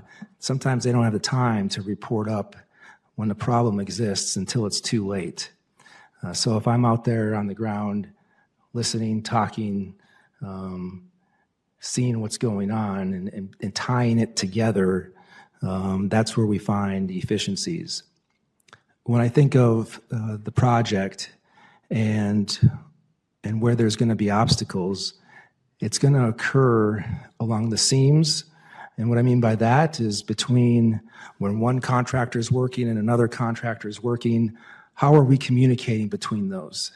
Do they know what the impacts are of their project and how are they tying into their adjacent organization. And there's numerous places, whether it's within the P3, whether it's between the P3 and the authority, or the cities that are doing some of their, levy work, between the Corps and any one of those entities. And then when I think of the project as well, the biggest, obstacle they're going to see coming up is a time of transition. Transitions and seams is where we're going to see the risk. And we have to plan early and often on these and think critically and come up with some creative solutions to make sure that we achieve our desired end state. Tell us about a time when you were able to stand firm in your position without alienating others and eventually gain support for your position. Yeah, recently my company went through a reorganization requiring us to reduce headcount, find some cost savings, and we did have to lay off, unfortunately, a couple of individuals. Those came with some really tough conversations. And so, as a site lead for my facility, I had to, I was getting forced to reach a certain percentage, and I had to, advocate for my team. It's easy to look at other entities. This site got this person and that site got that person. You guys probably see it here on the diversion where one county has something, another county has that, and is it fair or not? And what we have to understand is that we all come a different place, and we have to, work towards our mission, towards our goal. And so, as I got pressured to reach a certain percentage, I had to have an open and candid conversation with the team that was overseeing the transition. I had to explain my situation, kind of like I talked before about the situation with my boss. The team I was working with didn't have some of the information that I had, and I had to make sure that they understood it within the context of which, from their perspective. I got to understand that they got a big company to reorganize, and we have one of the highest producing seed plants in their division that, they got to understand where we're coming from. And it came through dialogue and making sure that they understood where we're coming from. And, I had to, not get emotional. I had to have a real calm approach that didn't, that I counted for my own biases and I understood theirs, and really have a mature approach to it. Give an example of a situation in which you prepared a plan for a team that you led, which was not successful or not completed as planned. How did you deal with being unsuccessful, and what did you tell your team members?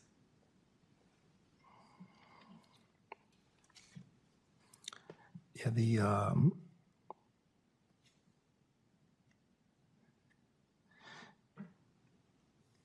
there's this is kind of a petty example, I guess, but there's in our OTC, there's a competition called Ranger Challenge that you train for, and it's once a year. It's like the sport for our OTC, and we had a team that won it one year, and they came back charging the next year thinking they were going to win again, and they did the same train up.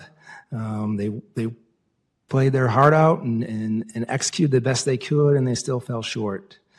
And after the fact, I self-reflected, and I thought, what else could have we have done? Could have we done an extra 5 a.m. morning ruck? Could have we done some extra marksmanship training? And the cadets were really disappointed and heartbroken. And I told them though that, what's the reason why we do this?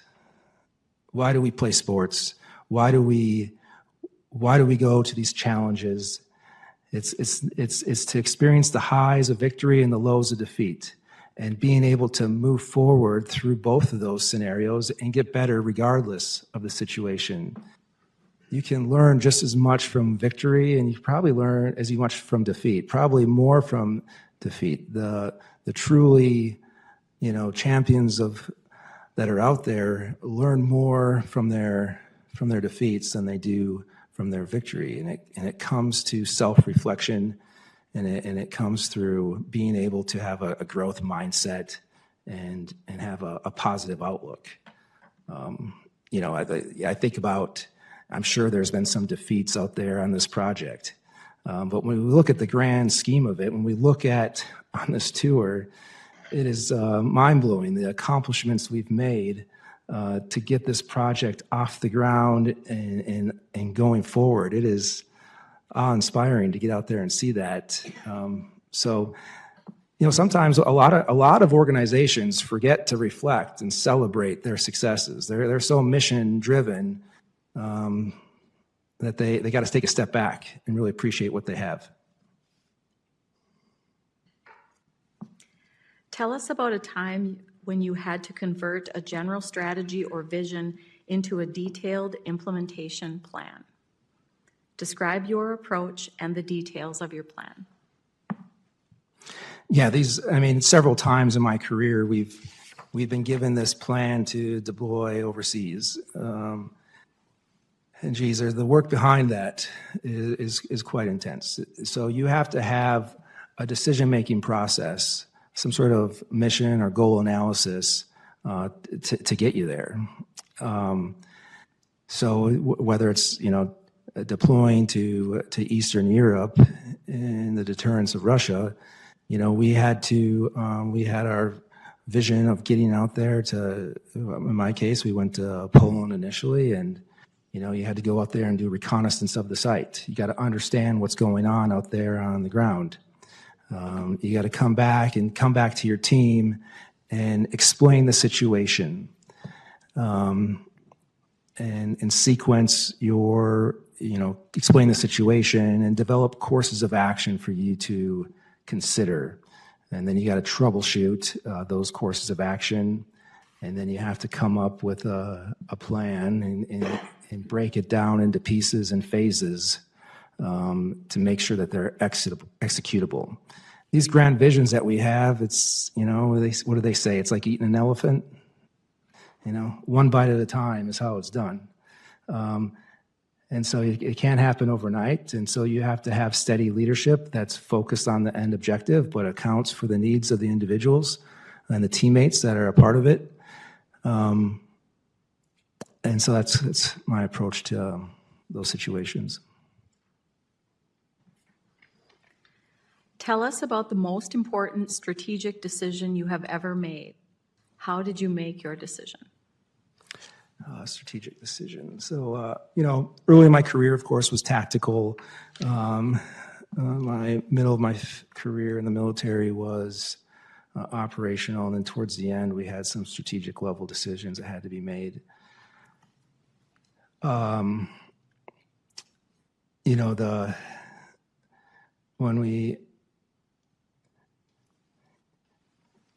When you think about strategy, it's about looking long-term and sequencing events, accounting for second and third order effects and how they're going to affect your desired outcome.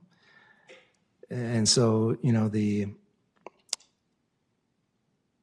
most important one, I guess I think towards, the livelihood of individuals and some of those, the safety of people and your desired end state. So I guess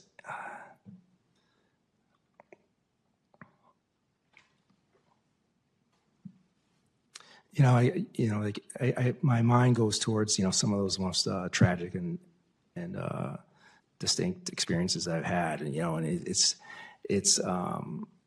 whether your base is getting attacked by indirect fire, the first thing is you get security, but what you have to do is protect the most important part, and it's surging to your strong points. and communicating up and getting the resources that you need to accomplish, defend your situation. So hope that answers the question, but a little tricky. Thank you.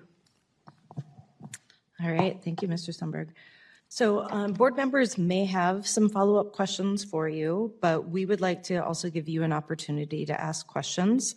The interview will end promptly at 3:20, so just so everybody is aware of the time allotment that we have. So with that, do you have any questions for us? No, I mean, I've been on the tour, very thorough, and done a great job by the team. I had some questions this morning at the, this early afternoon, the meet and greet, and you have an expert team of professionals that adequately done it. I guess, I understand that we're moving to, from the construction phase over to the operational phase. And, what do you guys see as as we go operationalize and we look at the diversion that's up in Winnipeg, is that something that you guys are trying to emulate? What's operating up in Winnipeg, or, how do you guys see the operationalizing of the diversion? Well, I think that that's an excellent question. Obviously, Winnipeg has done a great job, but things are, we have a lot of unique qualities down here in the United States and in the Fargo-Moorhead, cast and clay, West Fargo entity or area as well. So I think that Winnipeg can provide us some really good examples and maybe some best practices, but we are going to take what's going to be applicable to our area and our communities. With operation and maintenance, that is, you're correct, that is where we will be transitioning in the next couple of years. And part of the new director's tasks will be to help us in that process as we fine tune what those operation and maintenance policies and protocols are going to be. None of it has been fully detailed yet. Sure. Yeah, what are you guys most proud of that you've accomplished as a authority, as a board? Well, speaking on behalf of the board, I think the fact that we have a board. I think the fact that we have 2 states, 3 cities, several watershed districts, 2 counties, that we all came together because we have a common mission, using some of the terminology that you are using. We have a common mission to make sure that we have reliable, permanent flood protection in the Fargo-Moorhead communities. We all got really tired of sandbagging and fighting floods together. And one of the things that we're very proud of in the larger metro area is the fact that we often do come together to combat issues and address issues as one community. And I think that is probably one of the biggest things that we're proud of, that you have 13 board members from a multitude of jurisdictions, and we can put aside those differences and come together. I don't know if other board members have anything else to add to that. Mayor Mahoney. It sounds like you're in a very successful position as it presently sits. Why would you want to take the headache of having 13 bosses and a project that has to be completed the next 2 years? What is what's driving you to want this job? Yeah, it's a great question. I've thought about that. I have a really good job in West Fargo with great teammates, and I'm grateful for that. But since I've left the military about a little over a year ago, I've missed that that sense of service, about being about something bigger than myself, helping solve the biggest challenges that face my community. That's kind of why that's why I was interested in this. And I feel like my experience of crisis management, of my education, it suits this role. I think it'd be a great challenge. I have endless energy of positivity that I think I could bring to this project. And you know, like you guys said, like this is a dynamic group and encompasses a lot of entities, public and private. And I think we learn as we work together that, you know, as they say, we all do better when we all do better. And, you know, this is a common, you know, this threat of flood is common to all of us. And I just want to be part of that solution.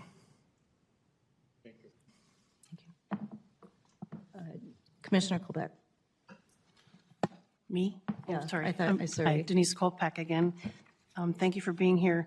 I have a question. You know, communication with the public and transparency as this project continues, comes to completion, then to your point earlier, transitions to operations and maintenance. A big part of that and expectation of this job is working with the media as part of that communication and to communicate with the public. Can you please share your experience, how you would prepare and how you approach the idea of working with the media? Yeah, I've had a little bit of training with the service on public relations.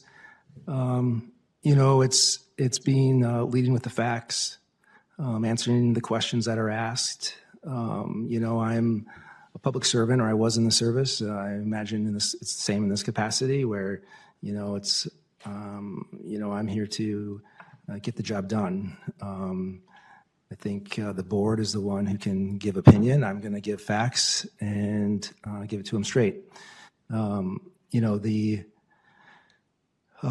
guys have a great website and, you know, really, really good public social media presence. You know, the fact that everything is, you know, as I've applied and interviewed for this job, I've researched your website, and it's very thorough and timely with information.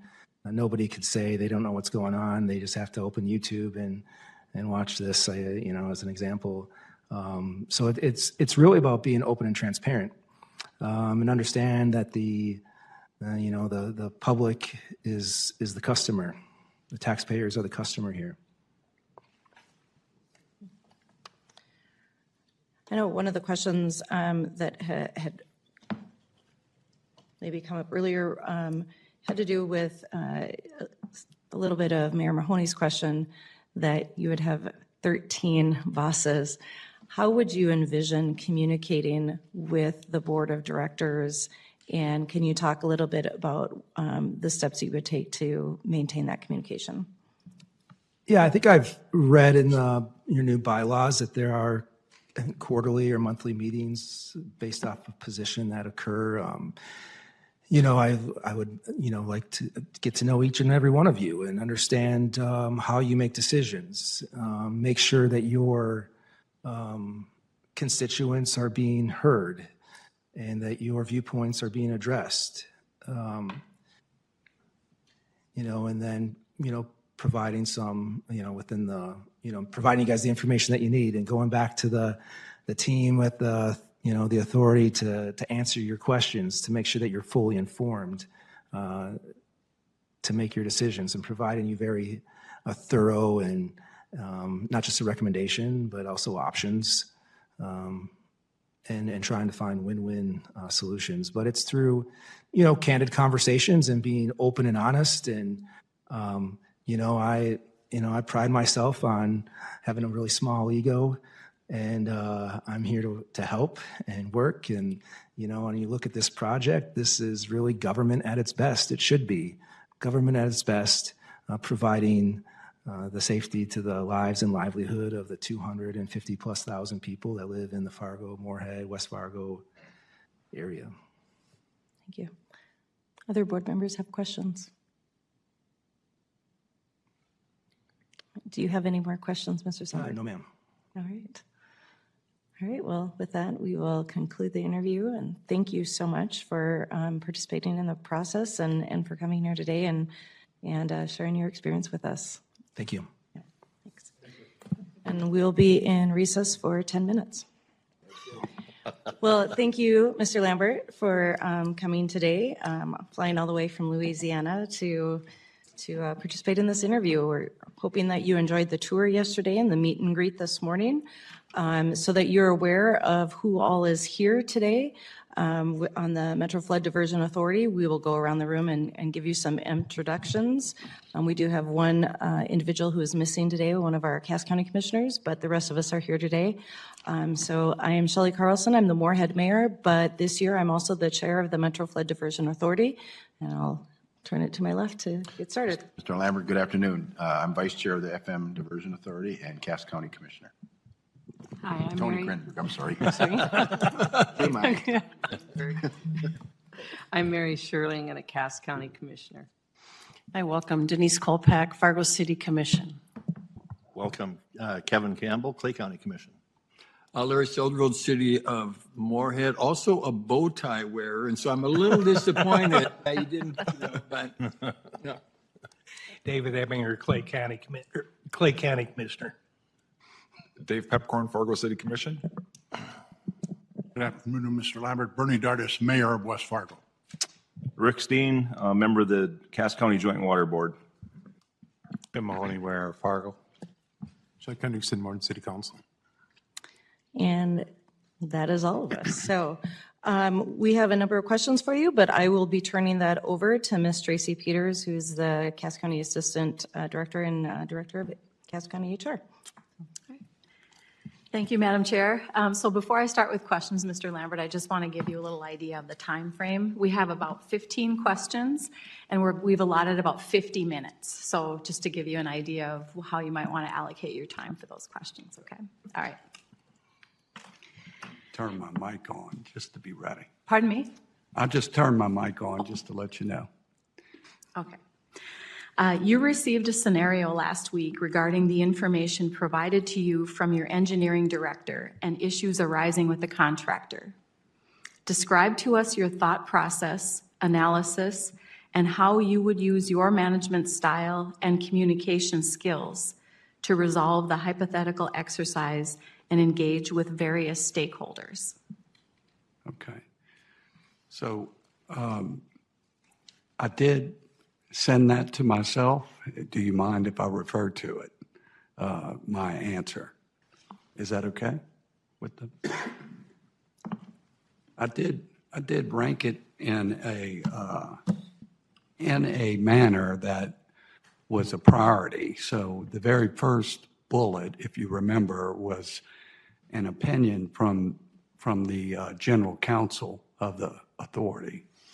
So also, I looked up some of the codes and rules and statutes for the state of North Dakota on procurement, on human resource related rules, et cetera. And then try to lay out a strategy that would respect and comply with the general counsel's position, while at the same time inform the authority and have the interface with the authority about how to handle a situation like that, including with the media. So we could go through each one, or how do It's up to you how you'd like to answer the question. So you go ahead with whatever you'd like there. Well, I did rank it in sort of a priority. So the very first thing was the contractual position. And then the second thing was about managing the hearsay and the behavior of the contractor. And then addressing the concerns of the staff who were on the receiving end of this contractor. And what would the rules related to that? And then the last bullet of that very first section about recommendations for future work by this contractor and how to document the performance of the work under his current contract and how that could disqualify him for future work with the authority. And then I went through some recommended, steps, how to communicate with the contractor and how to address the staff concerns and then the public aspect of it. That's my answer in completeness. All right, thank you. Please describe your last position and tell us what you liked best about the job. So the last position I ran benefit cost analysis for all FEMA-funded projects. So it could be disaster-related under the Hazard Mitigation Grant Program, or it could be competitive under the non-disaster grant program. A lot of times, and the project types were either drainage improvement, it could be a building with a roof retrofit or hurricane wind. It could be just every type of project you can imagine. And we also evaluated and scored the BRIC and FMA applications every year. And so a lot of times these applications, the foundation of them are engineering related. So in the case of drainage, the foundation of it would be the H&H model. And then a lot of times it depends on where they were. You could have plans and specs and other deliverables. If it was phased, you would just have a claim based on NFIP claims and individual assistance claims. And we would run a BCA on that. And then we would run a BCA for construction, and that's when the H&H would be ready and, all of the other deliverables to go to construction. What I would do primarily would ground truth the work, the H&H work, was one of the focuses I had. We were managing about 1,500 projects, somewhere in the area of $5 billion in funding. And so the largest project was a levee lift project at $75 million. So they were a variety of projects that I managed for the state. And just so you understand, we have 64 parishes in our state, which are counties, and about 40 of them have the applications in. So I would have to deal with the local government and their consultants, and a lot of times when there were complaints about how long it would take to get funding to flow back down, they would have what they called congressional inquiries into FEMA. And then you would have the congressional delegation on our conference calls with the local governments. That was a common tactic for the local governments to try to speed up the process. And it was effective. All right. What would you consider to be the skills that are necessary to be an effective executive director? And how would you bring your specific skills to the executive director position? So, I've said this in the sessions today. I toured the project, and it's a well-run operation. I've been tracking the project for 10 years. And as y'all know, one of my positions was with one of the firms, and I was involved in writing sections of the proposal for that team that won the project. But that all ended in 2017, and I had a great deal of, exuberance to see these structures finally get built. It was just wonderful to see. And I was involved in talks with the Corps because the Corps wanted to use the Fargo project as a pilot right after the WRDA 2014 bill was passed and bring that around to other parts of the country. That's how I got involved as far as from the ASCE standpoint, the American Society of Civil Engineers. We held a workshop in St. Paul, and then we did one in New York, and we did one in New Orleans, and one in the Bay Area of California. So, you know, I have some understanding and history of the project that I feel would be advantageous to me. One of the questions that came up today, and I'll repeat my answer, is that I'm somewhat detached at the same time, because you have people that have been involved in the project much longer than me and at a much higher level of detail. And there's always politics at every level, especially a very large project like this. And that could be a blessing for me, or it could be a curse. I don't know which one it would be, but I stated that earlier, that I am detached from all that because I don't have that history. And I know I'm aware of what that is, because I live that in my own state. And everything can be political at some point in a project like this. And the project has had its challenges, and you all have overcome it. So to go back to, those are the things that I feel like I could bring that would be of interest. The end result of the project is to get a letter of map revision and reduce the flood zone that the project is, you know, that's the purpose and need of the project.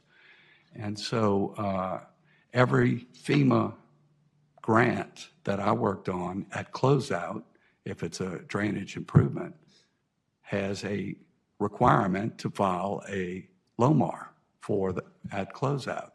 Not to get approval, but to file for it. So that would be exciting to be a part of that as well. Some of the other things that I feel could be useful is, because I worked in Louisiana where there was a lot of heavy civil works, came into the tail end of the hurricane storm damage risk reduction system with the firm I was working for when we proposed on this project. They turned those assets over to the authority down there. And you all, it may be beneficial to go visit those authorities, because they have a flood protection system that was built primarily under the federal procurement, and then turned over to the local sponsor, the state, the state's flood authorities. There's one on the east side of the river and one on the west side. So those are the sort of things that might be some fresh air that can be brought into a new transition for the project as it moves toward completion. Describe to us your experience with implementing public sector HR policies and procedures. Well, I've worked for all kinds of public works entities, and we have to adhere to the HR policy. Every company, it's been on the private side, under contract with different levels of government, local, state, federal, have to abide by HR, laws, so that people can work together without having a conflict that gets spun up to a level that could be classified as harassment or some kind. So I'm very familiar with that in the private sector. Establishing a new vision often meets with strong resistance. Provide an example that best illustrates your ability to overcome others' resistance to new ideas and directions. Well, one of the unique experiences of the last position I held was that I was acting as an extension of staff to the Governor's Office of Homeland Security and Emergency Preparedness, which is the state FEMA arm. That's where all the FEMA funds flow through. And over the last year, I was part of a team to revise the standard operating procedure on how they manage the funding, the grant applications, et cetera. And there is resistance to change when something is done for, a decade, say, the last time they did a revision. So I would say that it's important to have workshops and vet all of the different ways of going about that, especially if it's a standard operating procedure, and let everybody have a voice in the process. And then you build consensus that way, and then you can move forward with a new procedure or policy. How would a subordinate describe your leadership or management style? What was the first part of the question? I'm sorry. How would a subordinate describe your leadership or management style? Well, this gets back to the previous question. I think that if you have standard operating procedures and an HR, policy, when people understand what their job is and their job description, I feel that micromanaging is not always a welcomed, tactic. To let people do their job and to rely on the procedures that are in place. But that does need to be balanced with the interpersonal relationship with the member of staff. So I would say that I would be viewed as supportive and also always there when called upon. But some people do not have the same competency level as others, and that has to be either, improved, or some action has to be taken, and you have to follow the guidance on how to deal with that particular staff member. So that's an important part of managing people. I mean, I feel like if a person is passionate about their work, they're going to take the initiative. And all of the procedures and the policies are really they're not relevant to that person because they excel. But some people are not like that, and we have to fall back on that written procedure or policy.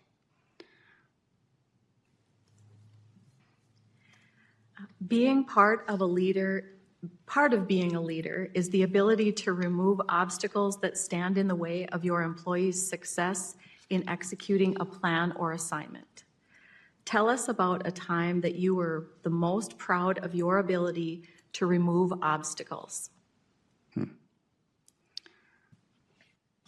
So in the last position, a lot of times,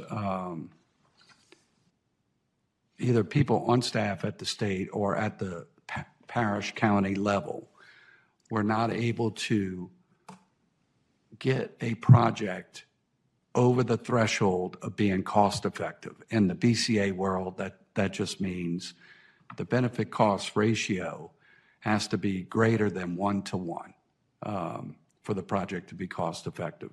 And every federal project has to have a BCR, benefit cost ratio, of greater than 1. So they just lacked, a lot of times they lacked a foundation to try to understand how to bring the benefits into that process.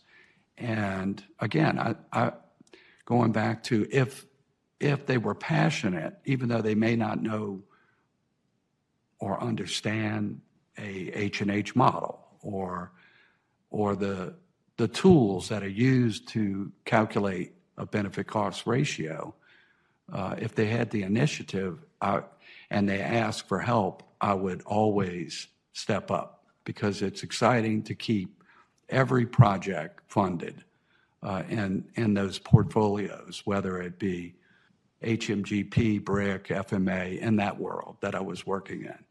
And so there were many times where we had projects that go back to Hurricane Katrina that were a grant that go back to that hurricane, and we pulled them out of the ditch, if you would, and got them approved by FEMA.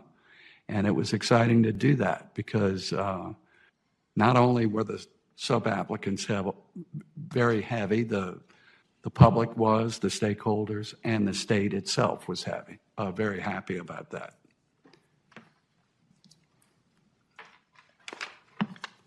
Sometimes we find ourselves at odds with positions that may be strongly held by key figures in the organization.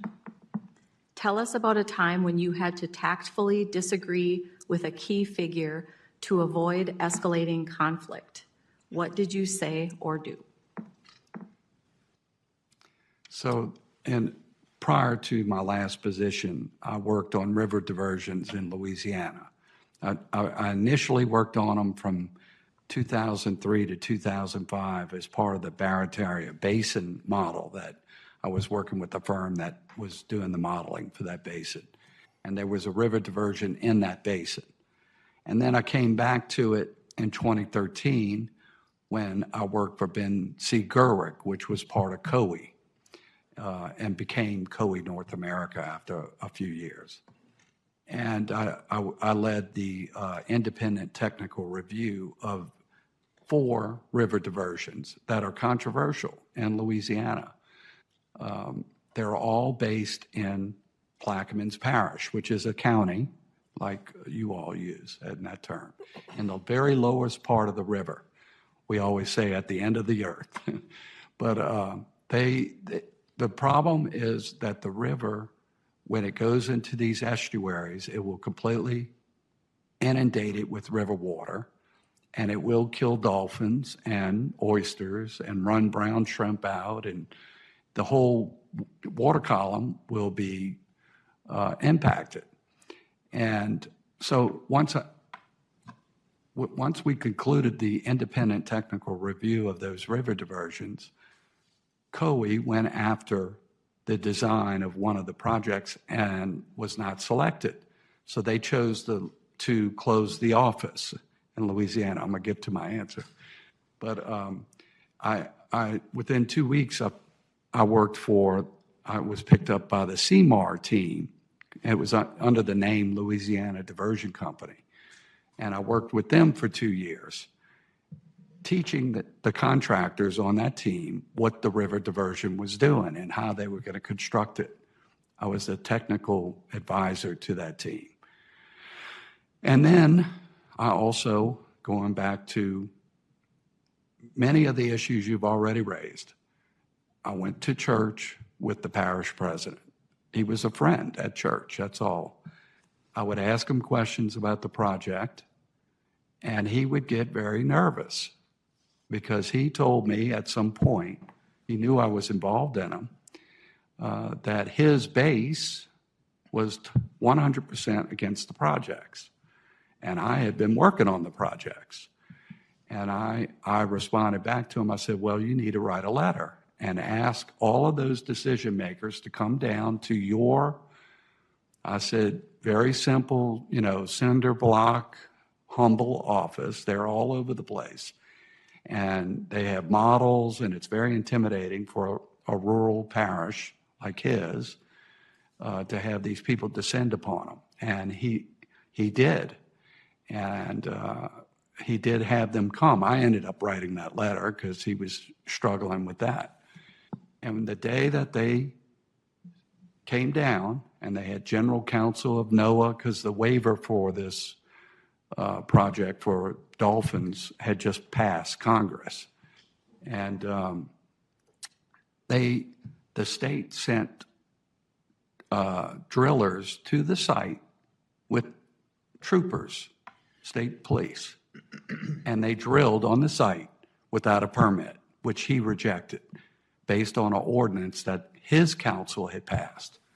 And at that point, I told him I would write every letter for him. And it was a difficult decision for me. And I did write 30 letters for him opposing the project based on the impacts of the way it was being designed. Fast forward, today the project is stopped. He is gone, I am gone, but none of the laws are gone. None of the realities of the impacts are gone. There's litigation in Louisiana and in federal court in DC. They've spent $500 million and they're stopped. And it goes back to when I was writing the letters, I told them, I said, you want to try to keep it to 2 pages and keep the emotion out of the letters and just lay out your position of why the project would be detrimental to your parish and how they didn't respect the local laws related to building those projects. And anyway, I think that it was a high profile, there was press involved and all that, and I just, I don't regret it. It was the right thing to do, and now they're having to do a redesign of that project. And they are looking at some of the solutions that we laid out in those letters. And so that felt fulfilling to me, even though it was a difficult, stressful time. I hope that answers my question, your question. Thank you. Thank you. Describe the most difficult or challenging work-related problem that you have solved. What was your approach for analyzing and solving the problem?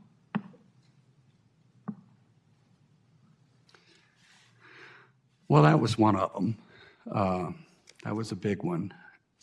And I just want to say that, just to follow up on that last answer, was that just in the paper in the last few days, and it's in the Associated Press, that the trustees of the board that funded the project that I'm speaking about is asking for their money back if they don't get answers.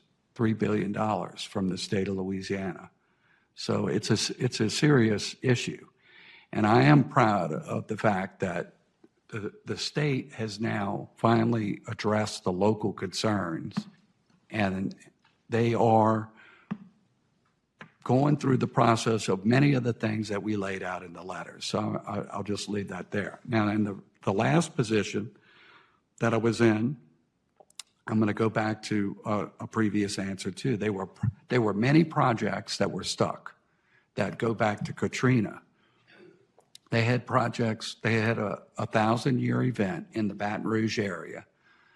They call it a 1,000-year event. That's how much flooding went on around primarily the Meat River. And they had grants. That was in 2016. And I started in 2020, and many of those grants were stuck.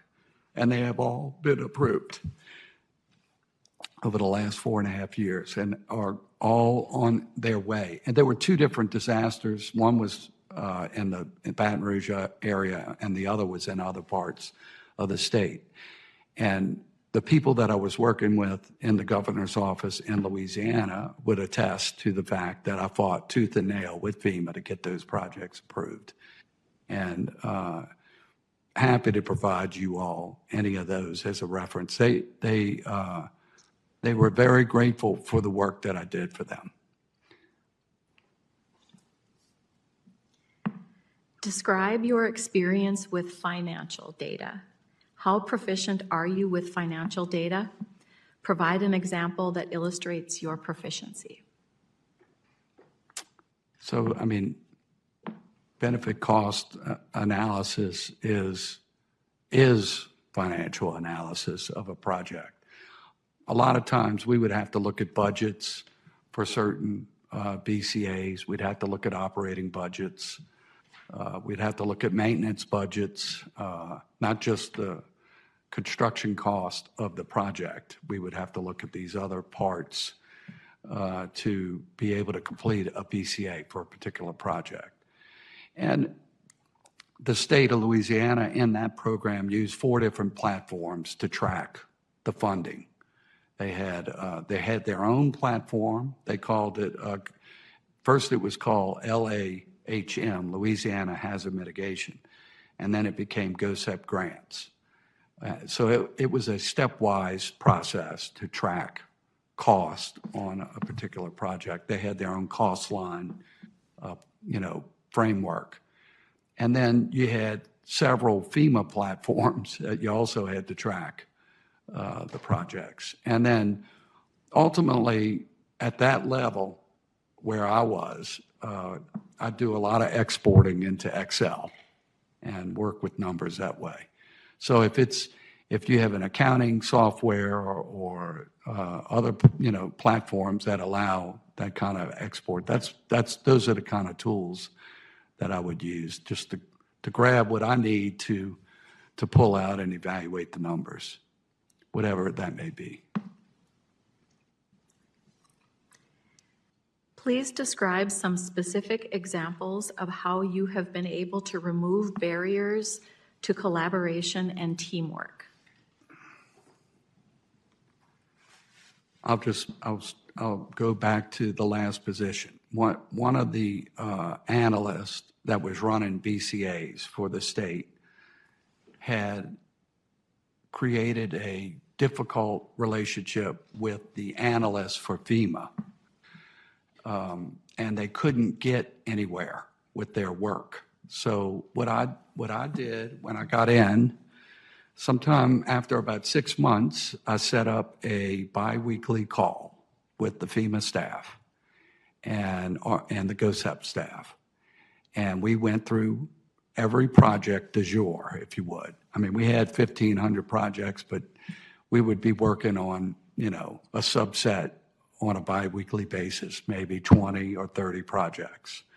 And I find that this was right in the beginning of the pandemic. All of it was new. I think the fact that that occurred allowed us to be collaborative on a Teams call, primarily as the platform we use. So they also, at the time, were using Zoom quite a bit. But we turned the relationship around. Again, I think that I could provide you any backup for that, because it really was a relationship that was not in good shape when I started. And just that one action changed the relationship, because we developed a relationship with them, and not just as a submitter and a reviewer sort of relationship. It was more collaborative. And we did this also with other sections.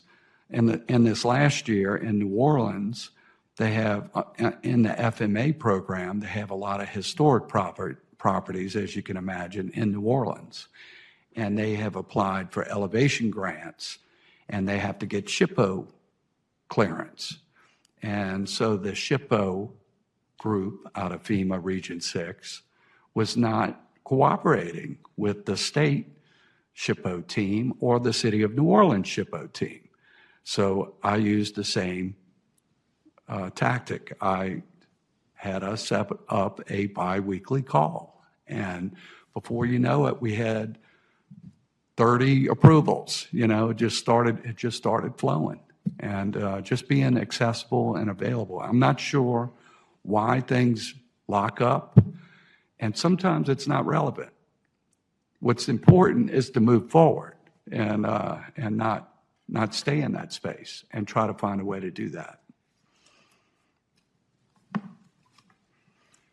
Tell us about a time when you were able to stand firm in your position without alienating others and eventually gain support for your position. I think that the river diversions is the big one for me. I read the C.S. Lewis quote often, and that was, everybody's running to the cliff, and there's one person running the other way, and they say he's the madman.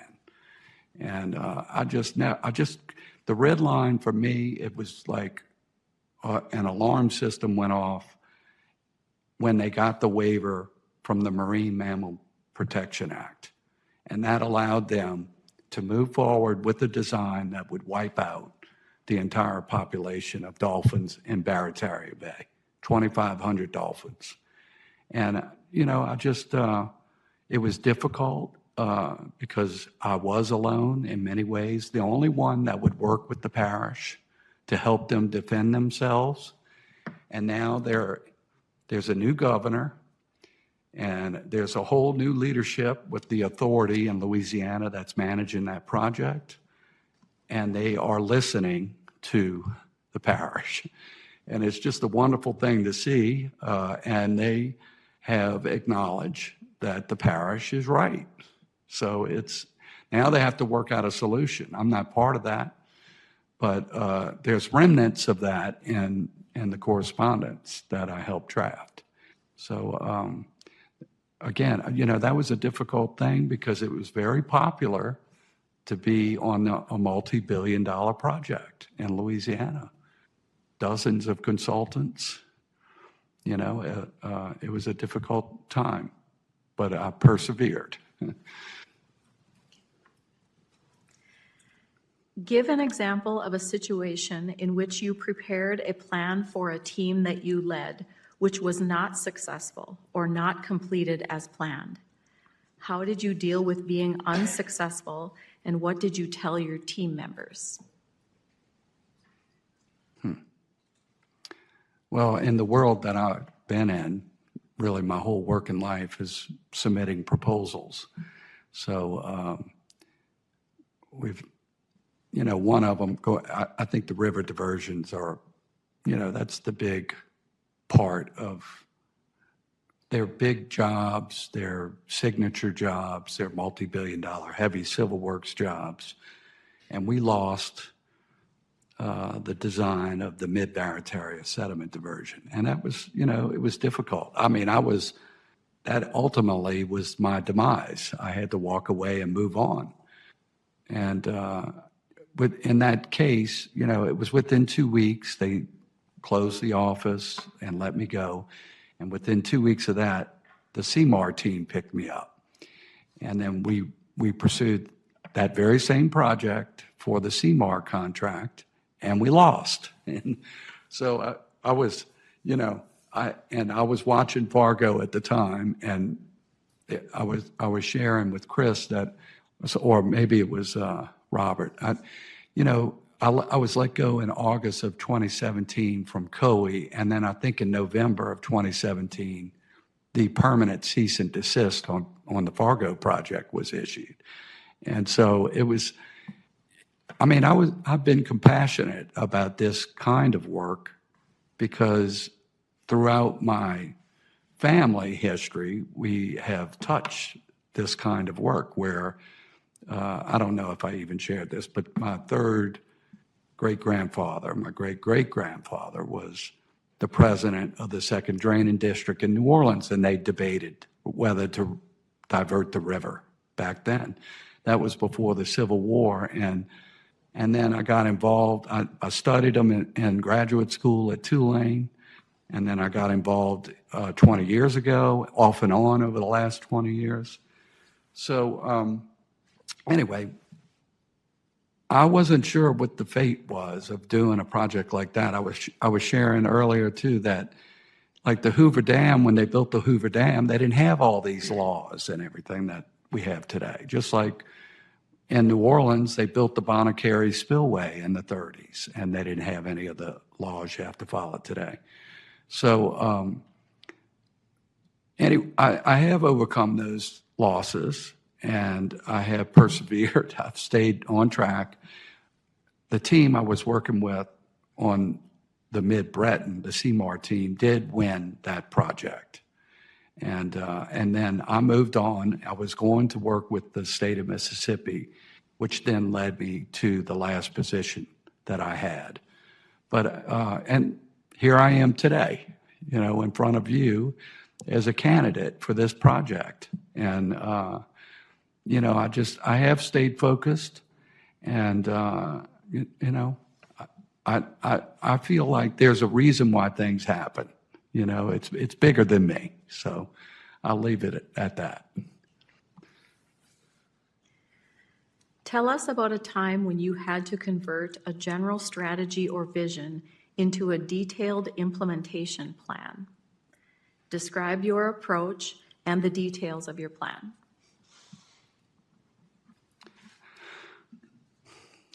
So to go back to the previous position, we had a lot of projects that were stuck, And so we had to implement strategies to try to get the FEMA Region 6 staff engaged.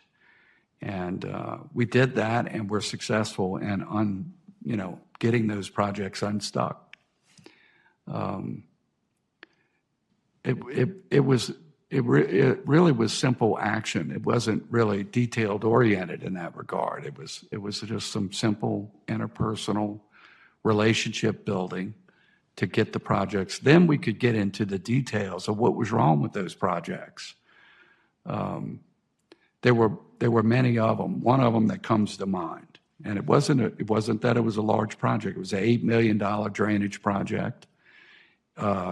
When the Mississippi River and Tributary Program was funded and the 1928 flood bill, okay, they built these levees all along the river system. And what it did is it also cut off some of these tributaries, and that allowed drainage to flow into the tributary system. The larger part of the tributary. So there was a project up in Concordia Parish that was funded under Katrina that was stuck for 10 years. I'm surprised that it didn't go to a denial. And it was a small scale diversion. They basically were building box culverts at the end of this particular tributary to drain the water into the Tensaw River, which is a river that's adjacent to the Mississippi River, because they created a bowl. They had a back levee and the river levee, and they had to get the water out. And so that project was finally approved. It went to construction during the pandemic, during the chain supply disruptions and inflation. So it came in $4 million higher. So there we were faced within 2 weeks of the award to have to run a BCA again in order to keep the contractor on that job. And we did, and we got it approved. And then they came back again for more money because of unforeseen conditions, because the set of plans and specs laid dormant for so long. So but anyway, the project is being constructed today. And it took persistence and the ability to, readily resolve the conflict with FEMA on cost effectiveness while there were changes to the budget and the scope as well. Tell us about the most important strategic decision you have ever made. How did you make your decision? I got to go back to the river diversions again. And that was, I just did not think, I thought it was inhumane to go to Congress and stick a waiver in a budget bill, to proceed with the project, unbridled. And as an engineer, if you have the Marine Mammal Protection Act was passed, I think in 1972. It's like a major environmental tenet. It was done in the Republican Nixon administration. So was NEPA. And all of those things are important. If you're going to design a project, you should comply with these tenets. And that is more exciting to me, to implement a project that has to conform to all these rules and then have it be effective and operational. Anyway, I believe that was it was a watershed moment for me to stand up to the world that I was in, to defend this little rural parish where these big, heavy civil works projects were being planned, and they were not at the table. And it had an impact on my career. I had to make changes because I was working with all of the people that were in that circle of working on those jobs. And I felt, I know that I did the right thing because they're finally being treated with respect. And they're going to work out something. They've been negotiating for the last 3-4 months and paused all the litigation to come up with a compromise. That, it's not exactly like Fargo, but it's similar, like the judge stated, that the project has merit, but the impacts also equally have merit, and go find a compromise to make it work. Thank you. All right, thank you so much, Mr. Lambert. So the board members may have some follow-up questions, but we want to first give you an opportunity to ask any questions that you have. So do you have any questions for us? No, ma'am. All right. I will turn to our board. Any questions? When this project was first presented to Congress, we had a cost-benefit ratio of less than 2.5. When you did your analysis, how did we slip through? So when I was the chair of the P3 committee, we did a little report on this. The Corps at the time in 2016, these are 2016 numbers, they were managing $268 billion in assets. That's their portfolio. They had a $100 billion backlog in O&M and a $60 billion backlog, which is now over a $100 billion backlog in new projects, and they only get $5 billion a year. So you have to have it, of course, cost effective for federal authorization, greater than 1-to-1, but it's really not considered competitive in that pool of money until it's over a 3.5. And I think, like in New Orleans, they deepened the river and they had a BCR of about 10-to-1, and they were quickly funded. So the higher, your BCR is. Now, in the BCA world, sometimes you talk about cooking the numbers too. You have to be careful to not overstate the benefits, because then your credibility is challenged. But that's what my answer would be, is that yes, you were cost effective, and yes, you were at 2.5-to-1, but you really needed to get to 3.5. And I'm sure today, now they have, the OMB pass nature-based has to be quantified in every BCA for every federal project. And I'm sure that we could get a BCR greater than 2.5 today for your project. Thank you, Mayor Mahoney, and thank you, Mr. Lambert. Any other board members have questions? I have one. Thank you. So similar to your river diversion example, communication on this project with the public is extremely important, through construction to completion and then operations and maintenance. Can you share your experience working with the media, how you prepare your approach, and kind of your philosophy about working with the media for communication?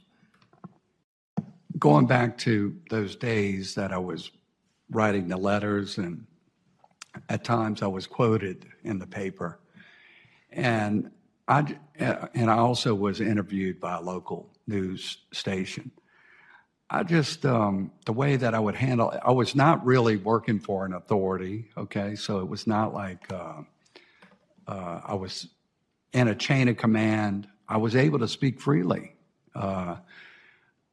It would be different as an executive director. I wouldn't speak freely without the permission of the authority. And of course, that would have to be constructed and vetted to the approval of the authority and whoever else the authority delegates that responsibility to. It could be a general counsel issue. It could be the social media public relations firm, Neon, or any number of people could be, or all could be involved in what the script ought to be.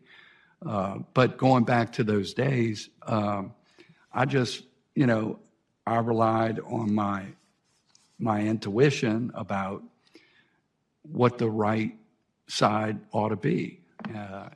And I don't think anybody in here would be in favor of of killing one dolphin, much less 2,500 dolphins that live in a bay. And even whether they live there forever or just in the last few hundred years, it's still one of those things that it's, like I said, a watershed moment that you have to take a position. But I was careful not to say anything too derogatory because there were so many people, there were lots of people that were on the attack because they wanted that project approved. And there was a lot of money involved in the project. And like I said, today, now there's consequences to not having addressed that. And they're dealing with that and the press. But that would be my answer back to you, is that in this situation, in this position, there would be clear direction about what I should say in a public venue. Thank you.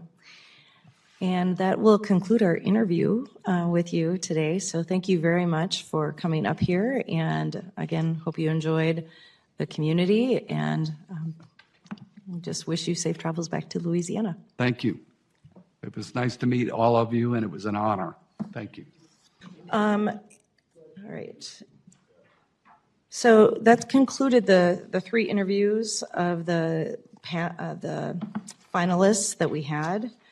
And there is going to be a presentation done by the individuals who did the OmniView report.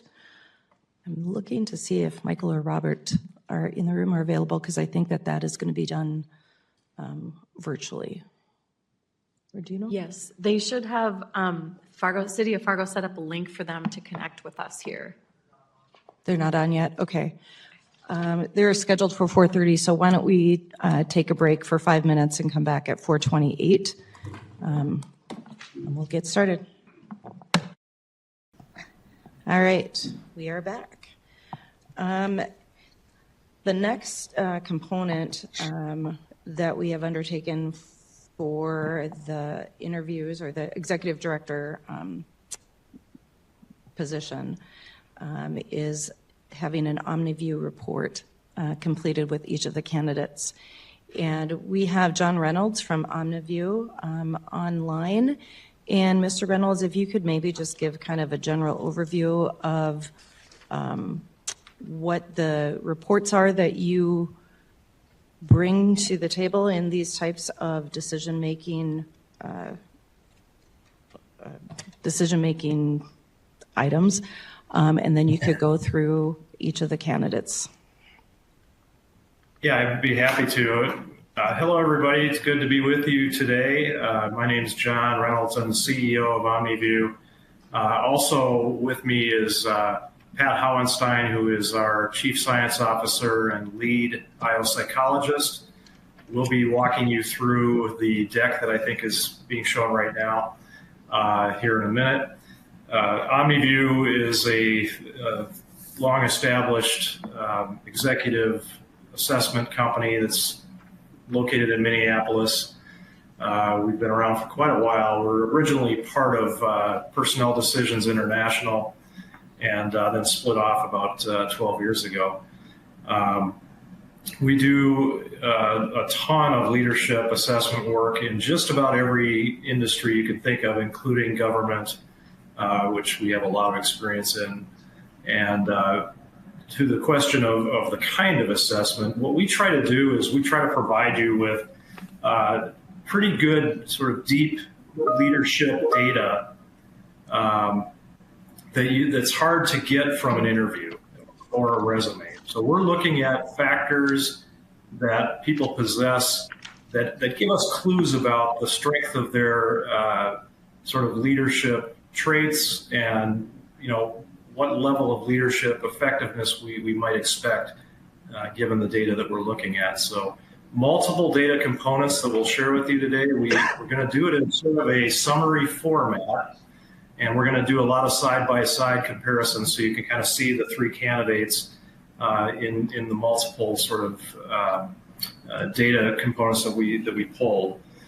We're also going to show you a summary, an individual summary of each candidate, where we typically take all of the data and we have our IL psychologists sort of summarize what the data really means, just to kind of help you say, because we're going to show you a lot of stuff today, but the summary will sort of say, given everything you've seen, here's what you can kind of expect. We aren't going to make a call on here's who you should hire. We are going to give you a lot of great information and insight to help equip you to make a good decision. I think we can get going, and I think we're going to try to go through the data relatively quickly. Stop us if you have questions, and we're certainly going to stick around after the presentation of the data is done to answer questions as well. Anything else that I need to cover before we start? Nope, but I just do think it's important to recognize that you did meet with myself and the vice chair and our two co-executive directors and the HR director to get a little bit more information about the organizational structure of the Metro Flood Diversion Authority and some of the culture that we have within the authority and the different types of relationships that we're looking at making sure that the executive director is able to establish and maintain, along with the job description, and then you utilize that information as well. Yeah, thank you for adding that. So what we do is sort of an initial discovery phase when we go into these types of assignments. We try to uncover as much detail as we can about the role, what the dynamics of the role are, what the culture is going to, that they're going to be working in, what that looks like. And then from that, we actually build a custom assessment profile in our system. And once that profile is built, we're able to email that in a link format to candidates and have them complete a number of exercises that are aligned to the profile of that role. So as we're looking at this executive director, that's a custom role that we built based on all the information we got up front. So it is these results are not just sort of general leadership results. They are results based on your role that you're looking to hire for. All right, thank you. And we do see your slide deck up, so you can begin.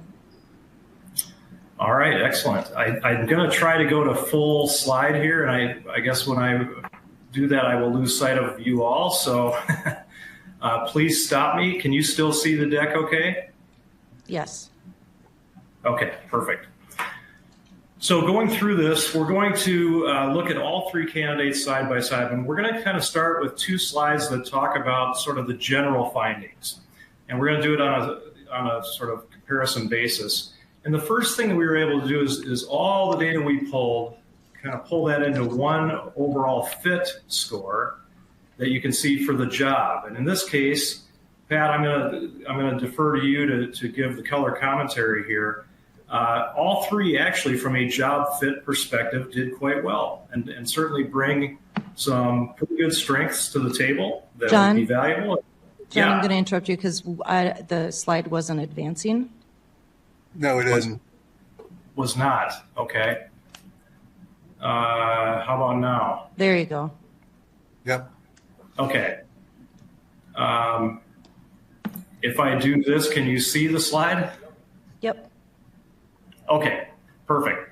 So we're going to start with the overall job fit of the three candidates. And Pat, why don't you kind of walk them through what's comprised in those numbers? Yeah, I'll be glad to.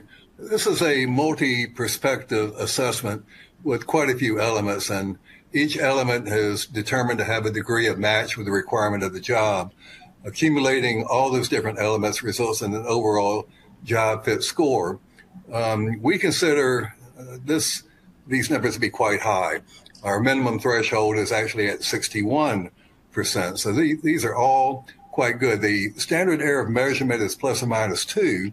So you should look at the 82% for Jason Benson and the 83% for Dennis Lambert as being essentially equivalent, but significantly higher than the total job fit for Daniel Sundberg. Good news is all three candidates have a good job fit index, and two of them are essentially tied with one still high, but below the other two. So whoever did the sourcing did a good job, we would say, right, Pat? Exactly. Good news. Yeah.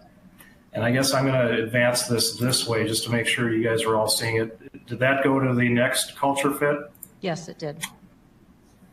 Great.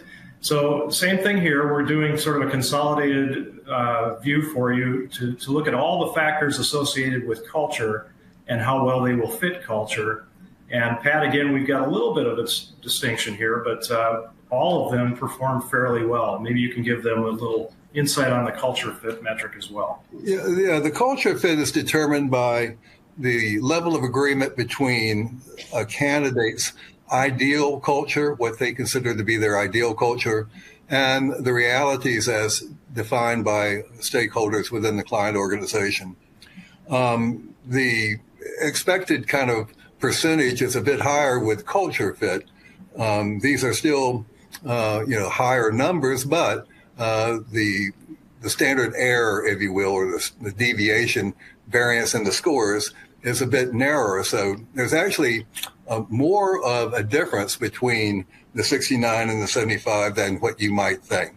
It would indicate that Dennis has got a very good culture fit. Jason and Daniel both have areas or certain cultural elements that are at odds, and we'll review those with you later. But it does suggest there's some cultural aspects that may produce some friction or some frustration for both Jason and Daniel. So one of the things we want to start out with just is give you a little bit of the highlights that came out of that analysis and just some of the keys that we'll want you to consider when you're making your decision in terms of the culture fit for the three candidates. And Pat, maybe you can take them through the individual insights here and what they sort of mean. Sure. Starting with Jason, that strong desire for a collaborative team-based culture is quite extreme. It's like every element of that type of culture was deemed to be critical for Jason. And the realities were, less pronounced than he would have liked in his ideal world. So he potentially would have some frustration if the level of collaboration and teamwork is less than what is ideal. Doesn't like unpredictability, overly fluid, so an agile type of dynamic culture is not desired. So that high collaboration, high teamwork, very pronounced, and then prefers more of a structured, highly disciplined kind of culture. Dennis had the higher fit, and there was a good alignment in terms of his preference for collaboration and the realities. He also had a lower preference for the agile, dynamic kind of culture, would prefer more disciplined, structured kind of environment, and certainly didn't want a highly unpredictable or fluid work environment. So more structure than perhaps that is going to be there. Daniel Sundberg also had some conflicts. There were very strong preference for collaboration, similar to Jason, as being critical components that they're looking for. There are also, interestingly, some elements of a performance-based culture that were highly desired by Daniel, being held accountable, being pushed on results and things like that. A lot of feedback and pressure, if you will, would be more characteristic of a performance-based culture. And there was a preference for that type of culture beyond what would be provided. So it's kind of like his idea would be high management control and strong loyalty of the team and collaboration and teamwork. So all of them had a good fit with the culture generally, but Jason desires more collaboration that may be present. Daniel, as well as having some aspects of a performance-based culture, desired that may not be present. So we'll stop there for a second and ask if there's any questions on the actual culture fit component so far.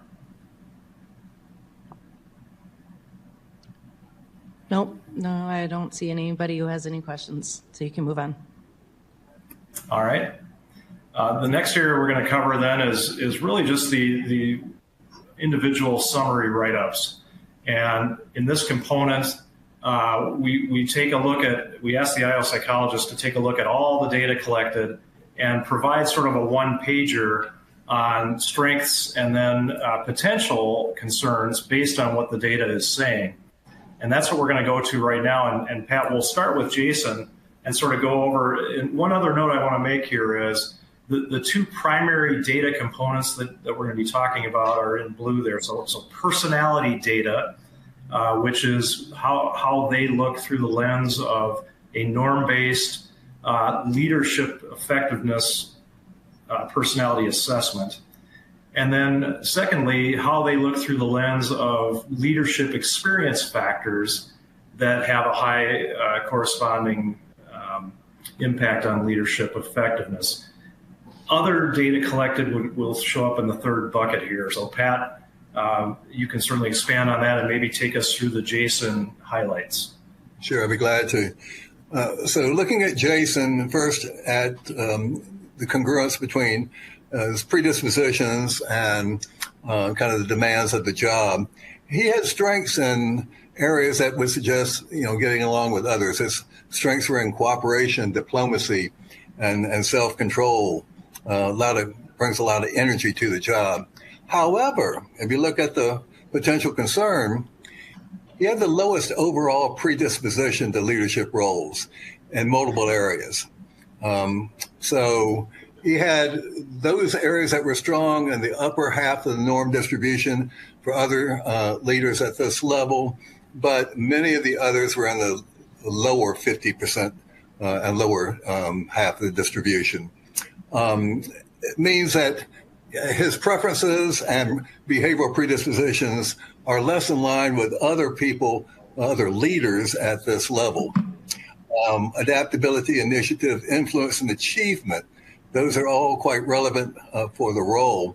And it brings a question, if this is not something he's predisposed to, doesn't particularly like, perhaps as much as some of the more technical aspects of the project, will there be sufficient attention to leadership issues? And of course, I bring these concerns up because you have an opportunity to explore these people further. So that would be a question that you would want to be on the alert for. Within the experiences, and as John mentioned, we're kind of unique. This is a norm-based leadership experience inventory that we developed, and it's been around for a while now with great norms. So we're able to compare their foundational experience compared to other leaders. And of course, that foundational experience is what they can draw on to face new challenges and similar situations. Jason has a strong background with exceptional experience compared to other leaders in external relationships. He also has strong finance and project experience, all good things. On the lower side, there was moderate, not low, but moderate experience in introducing change and providing strategic direction. And these are areas that you would like to see a bit more pronounced for this type of role.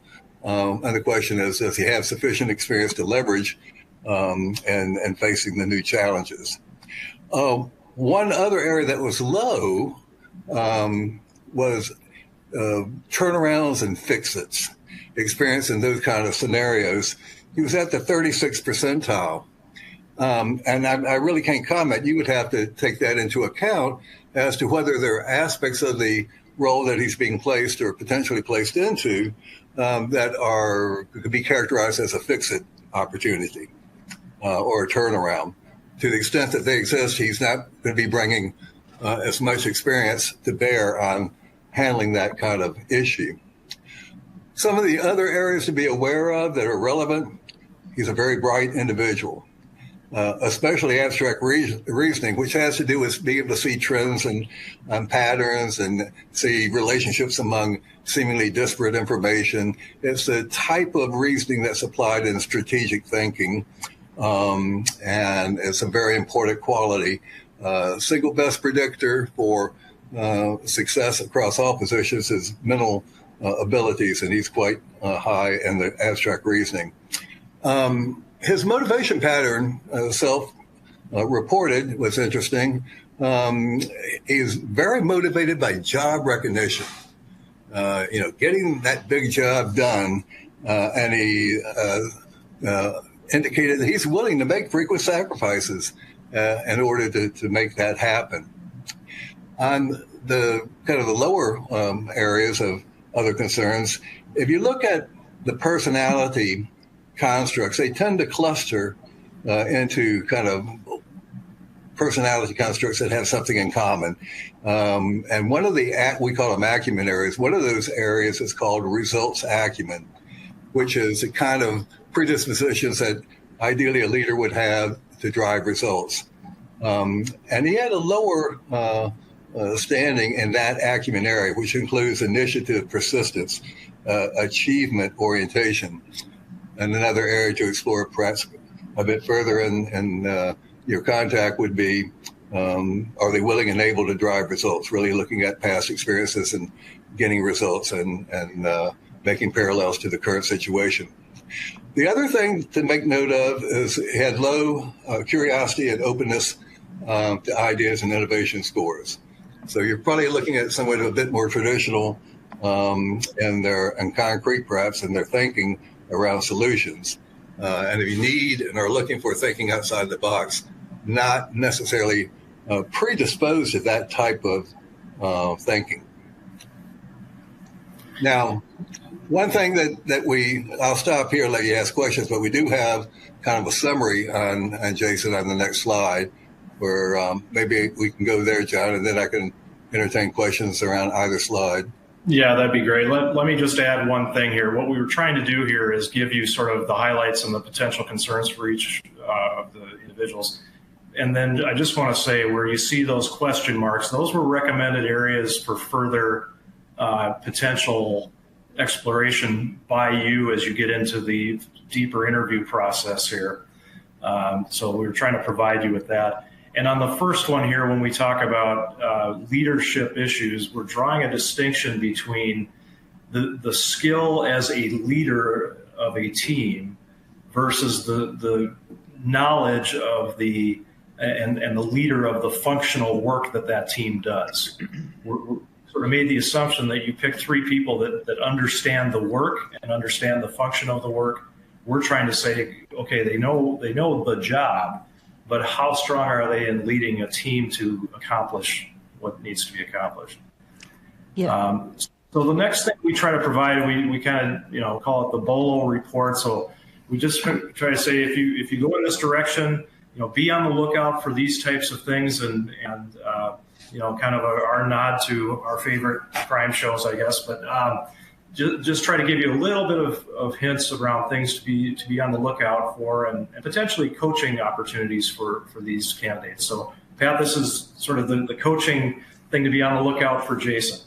Yeah, John? it's Oh, kind of a John and summary Pat. of the- John and Yeah. Pat. Yeah. Sorry to interrupt. Yeah. I just know that, this is very important and vital information as another data point for us as we're going through to make this decision. But I do know that we allocated only 30 minutes for this, and I know that some of our board members we have a number of other items that we're going to have to get through. So just wanted to give you that, if you can maybe even summarize a little bit more as you're going through these slides. Okay. Yep. So we Move faster. don't want to kill you with process. Okay. We got. Okay, again, well, I won't spend time on this slide because it's a reiteration of what I've already mentioned. So these are kind of a summary of the comments made earlier. We go on to the next individual,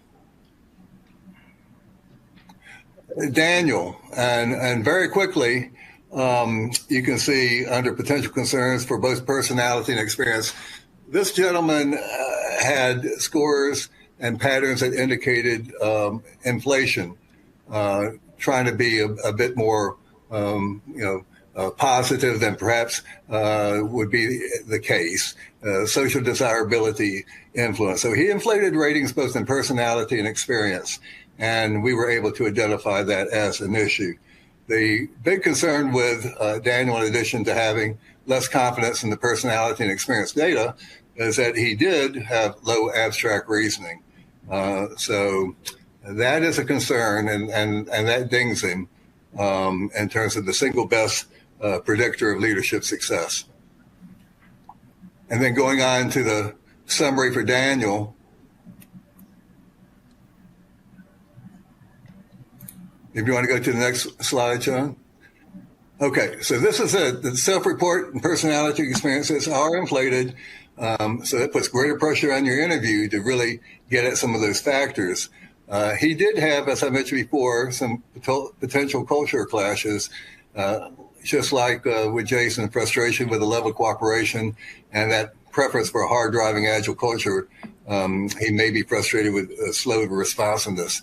The biggest concern is strategic inputs, low abstract reasoning, and in terms of personality, relatively low and a preference for analytical thinking. So not so much of the horsepower, not so much the interest. That would be a concern. He also has a high desire for work-life balance. And that could create some occasional conflicts where the project requires time that may not be wanted to be provided. So I think at this point, can we just do a time check? How much time would you like us to wrap this up in, like 5 minutes or 10 minutes? I think 5 minutes would be ideal. 5 minutes. Okay. Then I think what we will do is go to some of the individual data and just explain this quickly so that you understand what you're looking at and how it can help you make a good decision. And we'll start with this. John, could we at least go back and do Dennis's, if you can give the same kind of quick overview like you did for Daniel, the individual summary?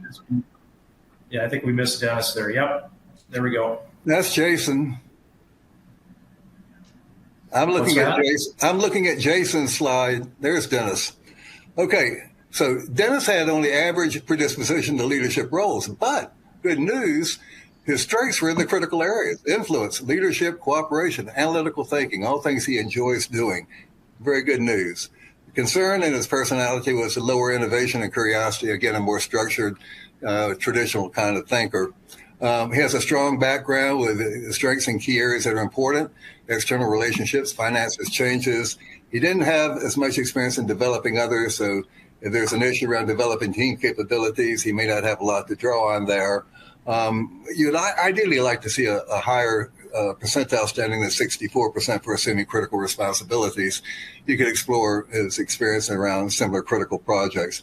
He is very bright as well, the best single predictor. He also has very good culture fit. So in those two kind of global metrics, he's quite good. He had lower emotional acumen and high importance of work-life balance. So there's potential. If you move to the next slide, John, I'll summarize it even better. A potential adjustment issue. So when you have that pattern, low stress tolerance, lower adaptability, self-confidence, less experience in managing transitions, and a personal high importance of work-life balance, that could bring in some adjustment difficulty. He's got the traditional approach, and he has, from his own personality and experience, more of a limited focus on developing project team member capabilities. So those were the three summaries very quickly done. And now, John, you can go into your comparison. Yeah, we're going to just go through this in 60 seconds. So we would advise you to take some time and go through from page 14 through the end of the deck, the side-by-side individual data comparison, because we got it set up to show you on 4 key areas, starting with cognitive strength, what the side-by-side looks like for each of them, on 2 critical cognitive areas of numerical reasoning ability and abstract reasoning ability. And you can see that there's some pretty defined strengths here, and then some areas that may not be as strong that you're going to want to look at. We've got a little piece here that's about the importance of the interview process you're going to go through, and we provided you with some competency-based questions that we would advise you use. The next category 3 is personality fit. Pat just took you through that, but this is an important metric we wanted to just, before we wrap up, we do a blended score of all the personality data we collect, and we say, how does it relate to one critical thing, which is leadership effectiveness rating? How do they score as potential leaders of a big job? And you can see that those scores are represented here. Then we go through the data in more detail for the personality for you. And then finally, number 4 is how they stack up on leadership experience factors. You can see we provide that in a top 3, bottom 3 format, so you can kind of see what their strengths are and what the areas of concern might be that you need to take into consideration. We also, by the way, provide that top 3, bottom 3 view for the personality factors. So everything you need to really understand who these folks are in ways that you're probably not going to get in the interview is in this deck. We will send it to you, and we would invite you to review it and come back to us with any questions that you might have. And I think we're out of time. All right, thank you so much, John and Pat. Are there any questions from any of the board members?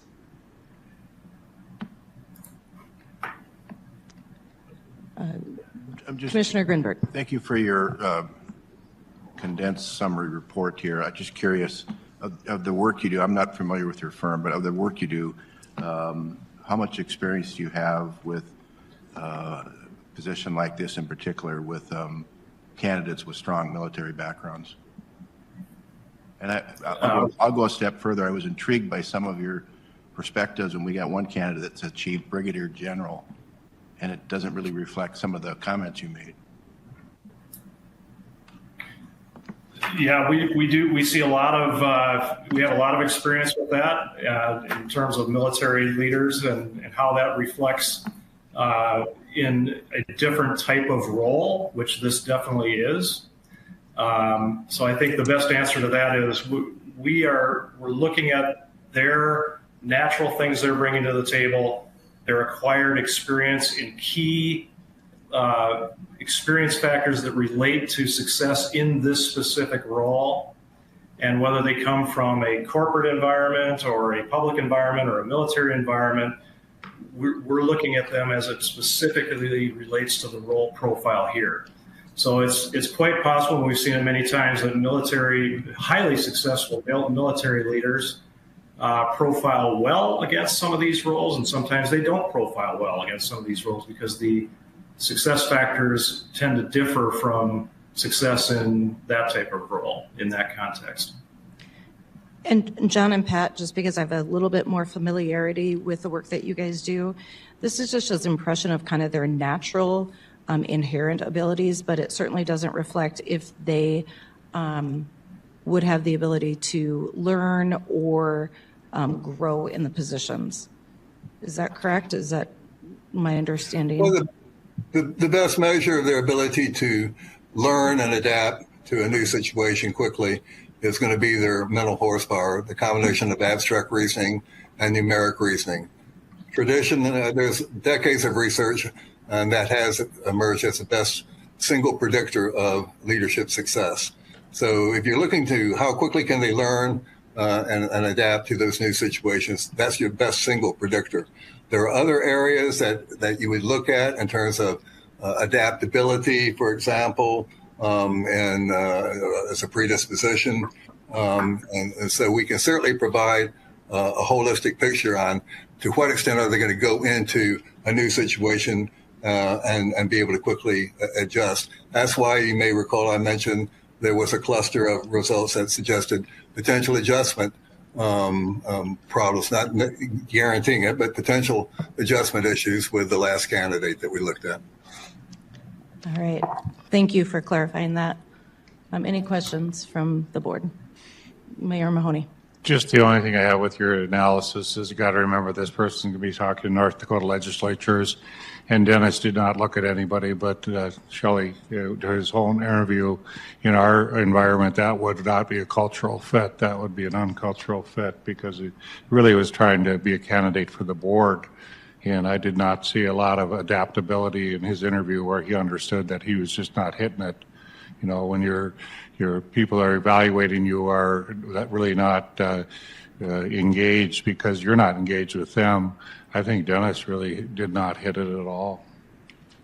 So John and Pat, I don't think there are any questions more specifically for you. So we'll allow you to excuse yourselves, and thank you very much for taking the time to meet with the candidates, meet with some of us to provide kind of that cultural viewpoint, and we really appreciate working with you. Thank you. We appreciate you as well. And like we said, if there's any questions that come out of this, then we're happy to answer as you go along. So Thank you. And I want to call to the board that we have a number of data points to look at as we commence going through this interview, this candidate selection. And I'm just going to call on Michael Redlinger to just give just a brief understanding of where the impression sheets came from and maybe just like who maybe was at the meet and greets this morning. Great. Thank you, Chair Carlson and members of the board. So what we have summarized for you today are direct comments. A lot of these are verbatim comments, about 90% of it verbatim, from a number of people who have participated in some sessions this morning. We were over at the courthouse and met in small groups with the three candidates, and then our small groups rotated and visited each candidate room. And so in those rooms, we had a few consultants, we had other engineers from our local units of government, as well as our water resource districts and other local political subdivisions. And so what we did here was summarize just simply the comments that came out of it. And I just put a note on the top of this that by far and away, most of these were the direct comments. So if this feels a little raw, it's because it's really taken verbatim. But we did summarize either where we couldn't read the writing or it was just either a redundant comment or something that we thought was already captured elsewhere. So organized by background and experience, communication abilities, management style and characteristics, as well as board and governance experience, if that was expressed by those candidates. These were unstructured discussions. They were just free-flowing. It was really the topics that the candidate wanted to ask of the local engineers and the consultant teams. And so it was kind of a free-flowing conversation. So Robert, myself, Tracy, we all participated, and we were with different groups and assigned groups. And so we saw this process for about 2 hours this morning. I'll leave it at that. These are just comments. They're not ranked. They're not weighted in any way. It's just to try to give you a sense of some of the discussion points this morning from the people who participated in that part of the process. I just want to thank county staff for hosting us over there that helped us move around that building and meet with all of the candidates for a couple hours. So any questions, I'm happy to answer. Okay. Thank you, Mr. Redlinger. And then I'm going to call Attorney Shockley up to just give us some of the legal parameters as we segue into the discussion and hopefully selection of an executive director. Thank you, Madam Chair, and I'll try to be brief. I know everybody's tired after a long day. Can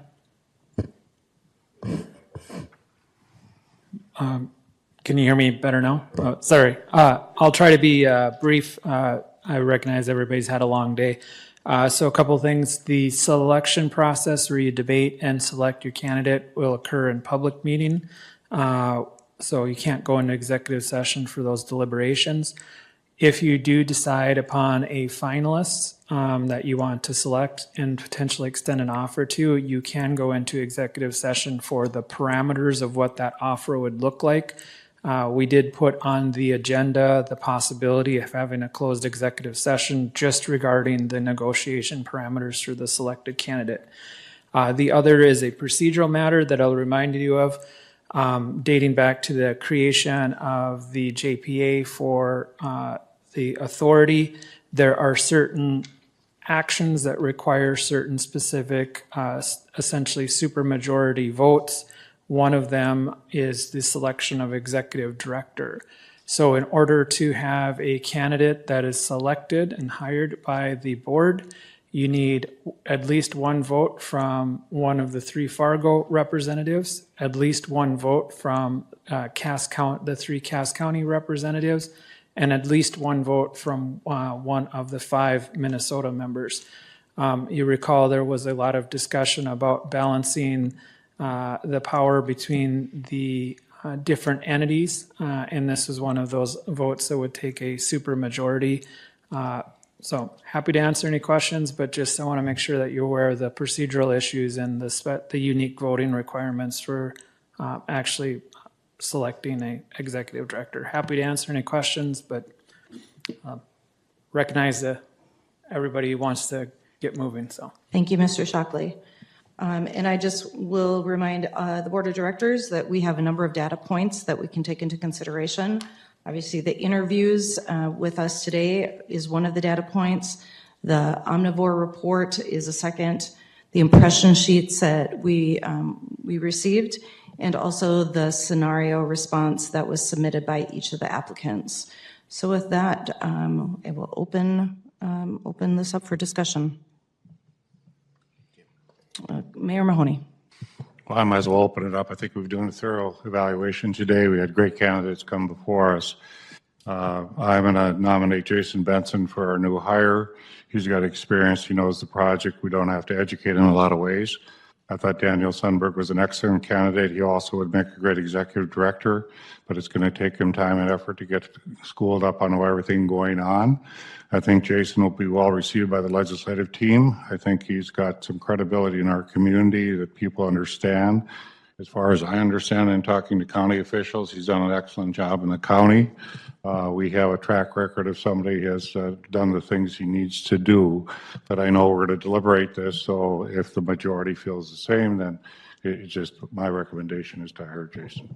Madam Chair, I would second that nomination.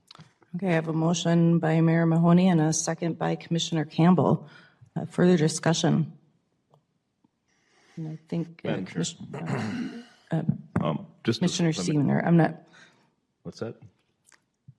I'll just say Rick Steen. Okay. Thank you. Just a comment. 3 good candidates. We worked through the process of coming down to the final 3. There are 5 or 6 different good candidates that we looked at. I think the 3 we looked at today were good. They all have strengths and weaknesses. Like I said, there's different data points. You have the interview process, you've got the pre-interview process, you've got the personality deal, you've got the employee feedback, and they all come from different directions. And I would tend to agree with Mayor Mahoney's motion. Other discussion from board members? Commissioner Colbeck? Yeah, I'll concur. I also concur with the recommendations. My points supported in that order from today's interviews. Full disclosure, I do work with Jason through the vector control assignment in my portfolio, so I've had direct interactions as well as the 23 flood fight. We worked together quite a bit during that, and I was very impressed with his relationship building, his problem solving, and I was also impressed with the second, Mr. Sundberg, but again, the experiences were different, so that's how I justify my points and ranking. Commissioner Campbell. Yeah, I would concur with that, and I think Jason really brings a really collaborative work effort that I've been able to recognize as being on this diversion authority from its inception, and his work ability and his ability to present and work with a governing board is exceptional, and I think that's something that we really need. Commissioner Sherling. And I'm just going to echo Commissioner Campbell's comments. Having worked with Jason directly for 12 years on the Cass County Commission, he truly does work very, very well with his board. He knows how to address a board. He knows how to keep us informed on topics. He mentioned in his interview that he likes to get in front of the news. And I think what we've been really, really looking for, he's going to fulfill that role. So I think it would be a great choice. Councilmember Hendrickson. Thank you, Mayor Carlson. I concur with everything that's been said. I did work with Mr. Benson on some vector control issues with Moorhead. He's a great help, very transparent, so I think he'd be a great choice. And like Mayor Mahoney said, he'll hit the ground running with experience, and he knows Fargo-Moorhead, and he knows Cass County, and he knows Clay County, so I think he'd be an excellent choice. Mayor Dartis. I've had the privilege of knowing General Benson for a long time, and I've witnessed him not only in his role with the county, but what a great servant leader he is within a community. He lives in West Fargo, and his role and all the things that he has done for the community, and in particular for young men and women in the Boy Scouts, is unprecedented. So this is a true servant leader that will be an amazing leader for our diversion. Any other board members have any further items of discussion or comments? All right, seeing none. Don, could we get a roll call, please? Mayor Carlson. Yes. Chris. Yes. Mayor Mahoney. Aye. Mr. Hendrickson. Is that me? Mr. Pepcorn. Aye. I say yes, yeah, aye. Okay. Mr. Ebinger. Aye. Kolpak. Aye. Campbell. Yes. Mrs. Shirley. Yes. Mr. Grimberg. Aye. Mr. Steen. Yes. And Mr. Soljwold. Aye. And that is everyone. Thank you, Don. And the decision is unanimous by the Board of Directors that we would be offering this position to Mr. Jason Benson. I do want to at least comment on our other two candidates, and I think that they really rose to the top as well. Both had incredible backgrounds, and I think that overall we had a good opportunity to pick somebody who in a lot of different ways could have been a really good fit for this position. I think it's comforting to know that we are all on the same page with the individual that was selected. And with that, if I could get a motion to go into closed executive session pursuant to North Dakota Century Code Section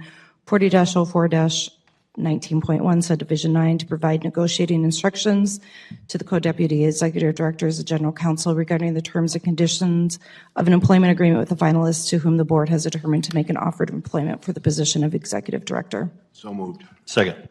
Motion and a second. All those in favor signify by saying aye. Aye. Aye. Any opposed? We are now in executive session. If the board members could just wait a minute. We are now out of executive session. We do not have any other business. And can I have a motion to adjourn? Second. Motion and a second. We are now, all those in favor signify by saying aye. Aye. Any opposed? Question. Oh, What do we do with the? yes, Mr. Shockley, what do we do with all the materials? Just leave all the materials here. And with that, we adjourn. Next board